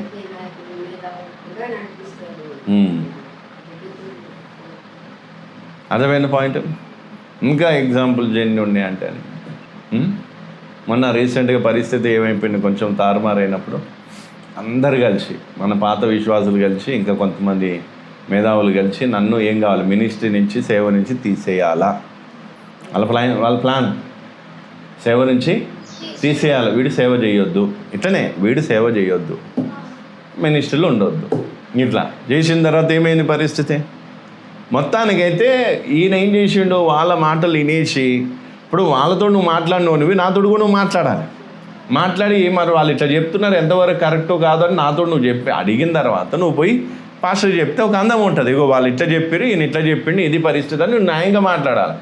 వాళ్ళు చెప్పింది అంతా తీసుకుపోయి చెప్పేసరికి పాస్టర్ కూడా ఏమనిపించింది, ఎట్లా కాదు అట్లా అది ఇదని ఆయన ఏం చేసిండు. తీరా సమయం దేవుడు కార్యం చేసిండు. ఏమైంది, నేను ఆయన మినిస్ట్రీ నుంచి తీసేస్తలేను, సేవ నుంచి తీసేస్తలేను, ఆయన బాధ్యత నాదే అని చెప్పిండు ఫినిబాస్. అందరు నోర్లు మూతపడ్డాయి. వాస్తవానికి వీళ్ళు ఏం కావాలనుకున్నారు, వీడు సేవలు ఉండొద్దు, మినిస్ట్రీలు ఉండొద్దు. పాస్టర్ ఫినిబాస్ ఏం చేయను, పబ్లిక్లు అందరి ముందు ఏమన్నాడు, ఆయన నేను సేవలకి వెళ్ళి తీసేయను, మినిస్ట్రీలకి వెళ్ళి తీసేయను, ఆయన బాధ్యత నాదే అని చెప్పిండు. తర్వాత ఇంకా వాళ్ళు వీళ్ళ మాటలేని ఈయన కూడా కొంచెం అటు ఇటు గలిపిలేయండి, అది ఇది చాలా జరిగినాయి. ఇక అవన్నీ మనం చెప్పుకున్నా ఇవి బాగుండదు, సిగ్గుపోతుంది. కాబట్టి ఎందుకు ఈ విషయాలు నేను అంటున్నా అంటే, అట్లాంటి కండిషన్లో కూడా దేవుడైన చుట్టూ మనుషులందరూ ఏమయ్యారు, ఒకవేళ వాళ్ళ కోరిక మేరకు ఏమంటావు ఫినిబాస్ ఒకవేళ నన్ను తీసేసిన నా పరిస్థితి ఏమైపోతుంది. ఇప్పుడు నేను ఎంత మంచి సేవ చేసినా ఆయన సేవలో లేడు, సేవ నుంచి తీసేసిండు, మినిస్టర్ లేడు, ఇదే డప్పు. అరే తీయకపోతేనే డప్పులు కొట్టే, ఇక నిజంగా తీస్తే ఏమైపో, అసలు నన్ను బతకనిద్దురా, అసలు నేను సేవ చేయనిద్దురా. అదేనా యూట్యూబ్లో వీడియోలు ఇస్తే కూడా వాళ్ళకి ఏమైపోయింది, నువ్వు లైవ్ ఎట్లు ఇస్తావు, మెసేజ్లు పెట్టేది నాకు, నువ్వు లైవ్ ఎట్లు ఇస్తావు. అందుకే నేను బరాబర్ ఏమైతే లైవ్ ఆపకుండా లైవ్ ఇస్తూనే ఉన్నా, వాక్యం చెప్తూనే ఉన్నా. ఎందుకో దేవుడు నా ద్వారా పలికించే మాట ఎవరికైనా ఏం కావాలి, అందాలే. ఏదో పలానా మూర్ఖులు వాళ్ళు వీళ్ళు చేయబట్టేమైంది. ఇప్పుడు నేను కూడా అట్లనే ఇదేం చేస్తా, ఇప్పుడు వాళ్ళు వీళ్ళు చేసినట్టు నేను కూడా ఏమంటా, వీళ్ళు ఏమంటా చర్చకి రావడానికి వీళ్ళు లేదని నేను నిలబడితే ఎట్లుంటుంది, వీళ్ళ జీవితాలు ఇట్లాంటివి, వీళ్ళ బతుకులు ఇట్లాంటివి, వీళ్ళ కుటుంబం ఇట్లాంటిది అని ఒక్కొక్కరి లిస్టులు చదివితే ఎట్లుంటుంది. అరే వాళ్ళందరిని వెనకేసుకొని ప్రేమతోటి అన్ని విధాలు ఎన్ని చేసి ఉంటాం, ఊహకు కూడా అంత ఎన్నో చేసినాం, అయినా కూడా రుణం లేదు.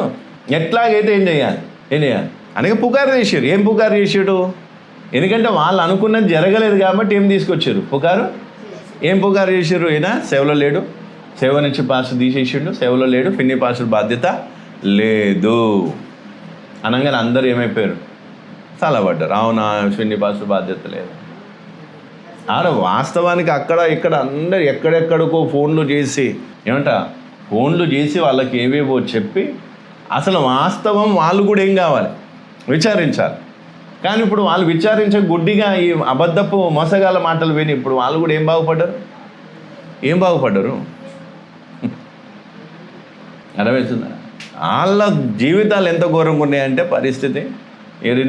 మొన్న శనివారం రోజు ఒక ఫ్యామిలీ గురించి అంటే వాళ్ళు కూడా వాళ్ళు కూడా దేవతలను పూజించే పరిస్థితికి వెళ్ళిపోయిందంట. వాళ్ళ ఫ్యామిలీ మొత్తం వెళ్ళిపోయే పరిస్థితికి వచ్చిందంట. అయిపోయింది, వీళ్ళు కూడా ఎక్కువ రోజులు ఉండరు అన్నట్టు. ప్రార్థనలు బంద్ పెట్టారు, ప్రార్థనలు లేవు, నగలేసుకోవడం, షికార్లు చేయడం, సినిమాలు పోవడం, తిరగటం, తాగటం, వ్యభిచారాలు, దొంగతనాలు ఏమున్నాయి అని చేస్తూనే ఉండి ఎక్కడికక్కడ ఏమైపోయారు. ఎవరు ఇది చేస్తారు? ఇప్పుడు నేనేమవుతున్నా, కష్టపడి సేవ చేస్తూ మునుపటి కంటే ఎక్కువ కష్టపడుతున్నా, తక్కువ పడుతున్నా, ఇంకెక్కువ పడుతున్నా. ఎందుకు అంటే ఆ రోషం ఉంది, ఆ పట్టుదల ఉంది, నేను సేవ చేయాలి, నేను దేవుని కోసమే బ్రతకాలి. ఇంకా నా భార్య పిల్లలు కూడా అదేవిధంగా ఏమవుతున్నా, ప్రోత్సాహం చేసి వాళ్ళని ఏం చేస్తున్నా అంటే పరిస్థితిని దేవుడు ఎట్లా మార్చిండు. ఒకవేళ ఫిన్ని పాస్టర్ ఆ రోజు ఆ నిర్ణయం తీసుకోకపోయి ఉంటే, ఆయన ఆ నిర్ణయం తీసుకుంటాడని కూడా నేను అనుకోలేదు. కానీ ఆయన ఏం చేసిండు, ఆ నిర్ణయం తీసుకోకపోయి ఉంటే నా పరిస్థితి ఎట్లుండు, నన్ను ఒక్క రోజైనా బతకనిద్దురా, అసలు సేవనే చేయనిద్దురా. వాళ్ళు అబద్ధాలు చెప్తున్నాక వాళ్ళకి తెలుసు నన్ను తీసేయలేదని. వాళ్ళ ప్లాన్ ఏంటంటే ఎంత గుంపులుగా చేసి ఇదంతా చేసింది ఎందుకు, నన్ను ఏం చేయాలి, నన్ను ధనాపేక్షకుని చేసిరు, నన్ను ఇంకా రకరకాలుగా ఎన్ని బిరుదులు అంటే నేను అబద్ధ ప్రవక్తనంట.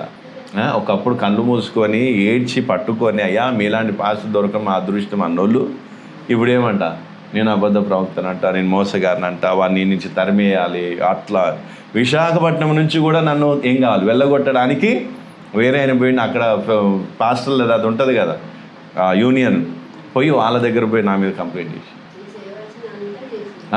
ఇప్పుడు ఇంత చేసినా కూడా దేవుడు ఏం చేసాడు కార్యం.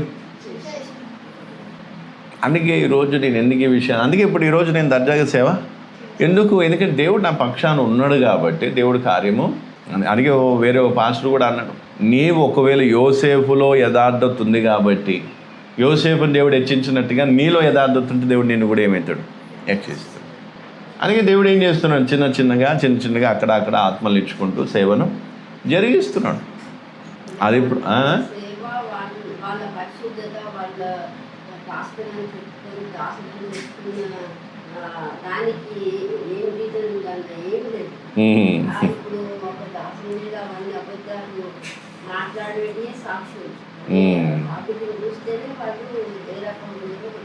పచ్చి బూతులు వేరే వాళ్ళు విని అంటారు, ఇన్ని రోజులు నీతో సావాసం చేసి వాళ్ళు ఎట్లా తిట్టగలుగుతున్నారు, వాడు వీడు అమ్మ అక్క భార్య పిల్లలు అందరిని తిట్టుడే. అందుకే నేను ఎందుకు ఈ విషయాన్ని చెప్తున్నా, వాళ్ళకు కూడా తెలుసు అసలు ఏంటిది అనేది, వాళ్ళ వాస్తవం తెలిసినా కూడా. అందుకే దయచేసి ఈరోజు నేను ఎందుకు ఈ విషయాన్ని చెప్తాను, పరిస్థితులను మార్చే సామర్థ్యం ఎవరికి ఉంది? దేవుడు ఖచ్చితంగా పరిస్థితిని మార్చగలడు. ఒకవేళ నా చుట్టూ ఉన్న పరిస్థితిని దేవుడు మార్చకపోయి ఉంటే ఈరోజు నా పరిస్థితి ఏమో ఉండకపోదాం. భార్య పిల్లలతో పాటు ఏమైపోదును. ఎంత ఘోరం, మీరు నమ్ముతలేదో. మన చుట్టూ తెలుగు రాష్ట్రం కోసం, తెలుగు రాష్ట్రంలో ఉన్న ప్రజలకు ఉపదేశాన్ని అందించాలని నార్త్ సైడ్ నుంచి ఇక్కడికి వచ్చిన నేను. వచ్చిన నాటి నుంచి మన సహవాసానికి నేను మేలే చేసినా కానీ ఏది కీడు, వీళ్ళు చేసినట్టు అబద్ధాలు మోసాలు చేసి ఫండ్స్ తీసుకొని దొంగసాటు పనులు ఏదీ చేయలేదు. సిన్సియర్గా ఇదే ఉపదేశంలో ఉన్న నాయకుల కింద ఉండి వాళ్ళు చెప్పింది చేసుకుంటూనే ఏం చేసిన సేవలో కొనసాగుతూ వచ్చిన.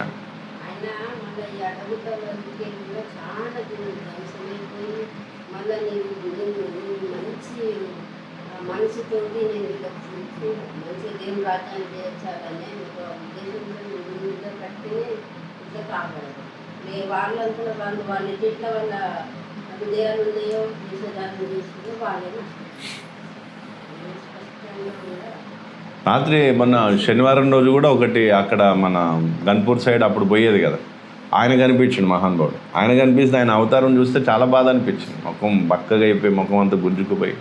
అంటే నేను అదే రాత్రి మాట్లాడినప్పుడు వాళ్ళ భార్యలోని దుష్టాత్మ ఈయన లోపలి కూడా వచ్చి ఉంటుంది.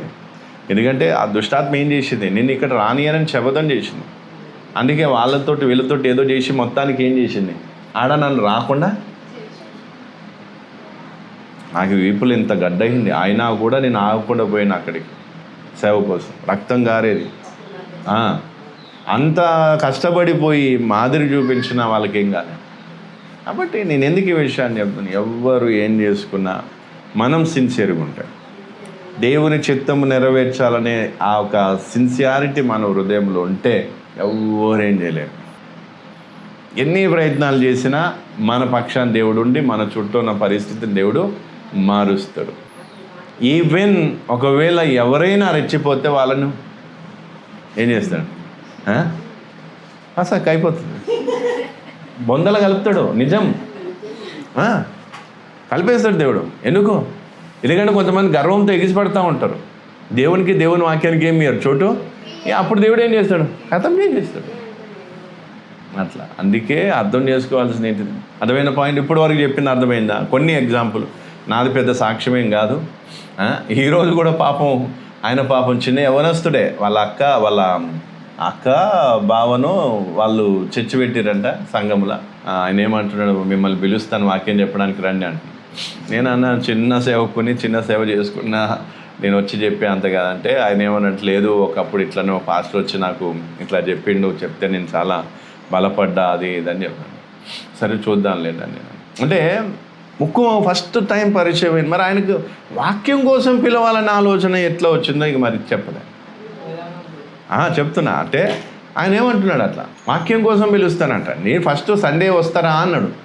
అంటే సండే మామూలుగా చర్చి అటు చూపించడానికో లేదా మామూలుగా వర్షిప్ అటెండ్ కావడానికి ఏమో అనుకున్నా. లేదు, తర్వాత ఏమంటాడు, వాక్యం పంచుకోవడానికి రమ్మంటాడు. చూద్దాం లేనప్పటికీ. అంటే నేను అనేది ఏంటంటే అట్లా దేవుడు భారం ఇస్తాడు, దేవుడు కార్యం చేస్తాడు. మొన్న ఆయన వచ్చి మొన్న ఏమంటుంది మామూలు నైట్ టైంలో చిన్న వాక్యం చెప్పిన, ఒక అర్ధగంట పైన వాక్యం. ఆశీర్వాదం గురించే చెప్పలేను. ఏమన్నా దేవుని వాక్యాన్ని వినాలి, దానికి వనకాలే, దేవుని వాక్యానికి లోబడిన వాళ్ళే పరలోక రాజ్యానికి పోతారని చెప్తే ఆ మాటలు వాళ్ళకి నచ్చినాయి. మధ్యరాత్రులు విన్న 12 నుంచి 12:30 1 గంట వరకు చెప్పింది. రాత్రి ఆ మాటలు వాళ్ళకి ఏమైనాయి, ఇప్పుడు ఏమంటారు, కొంచెం పెద్ద మీటింగ్ పెడదాం, అప్పుడు మిమ్మల్ని పిలుస్తాం, మీరు వచ్చి వాకింగ్ చెప్పాలి. అంటే చూడండి పరిస్థితి చూడండి. అంటే నేను అనేది ఏంటంటే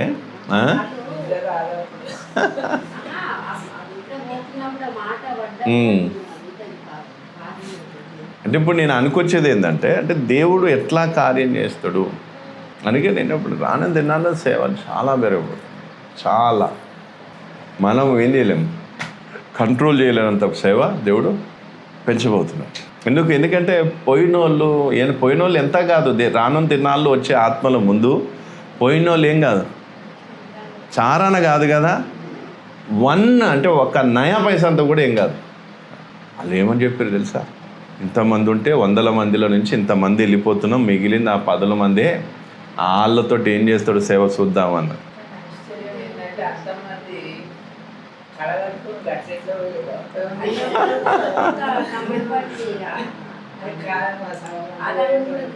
సగానికి ఎక్కువే పోయారు.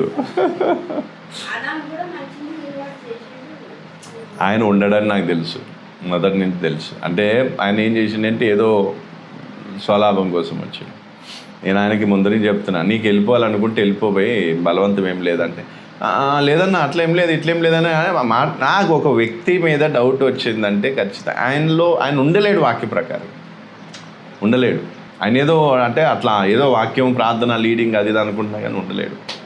ఎందుకంటే ఆ వ్యక్తి సరే ఏదో అంటే ఆయనకు అలవాటు ఉంది కాబట్టి ఏదో దేవుని ప్రేమను బట్టి ఇచ్చింది.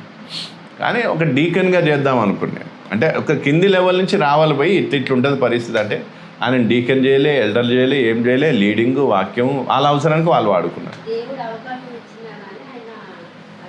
చేసుకోలే. ఒకసారి ఎప్పుడో చెప్పుంటాడేమో. ఆయన ఎప్పుడు ఫీల్ అయ్యిండు, వాళ్ళిద్దరు భార్య భర్తలు సమాధానం లేకపోతే సమాధానం పడిరా, అప్పుడు నీకు లీడింగ్ ఇస్తా అని చెప్పిన. సమాధానం పడకపోతే నేను అన్న వద్దు, లీడింగ్ వద్దు, మీరు సమాధానం పడినాక నెక్స్ట్ వీక్ నుంచి లీడింగ్ చేయమని. కానీ ఫీల్ అయిపోయింది. ఇక ఫీల్ అయితే వాక్యం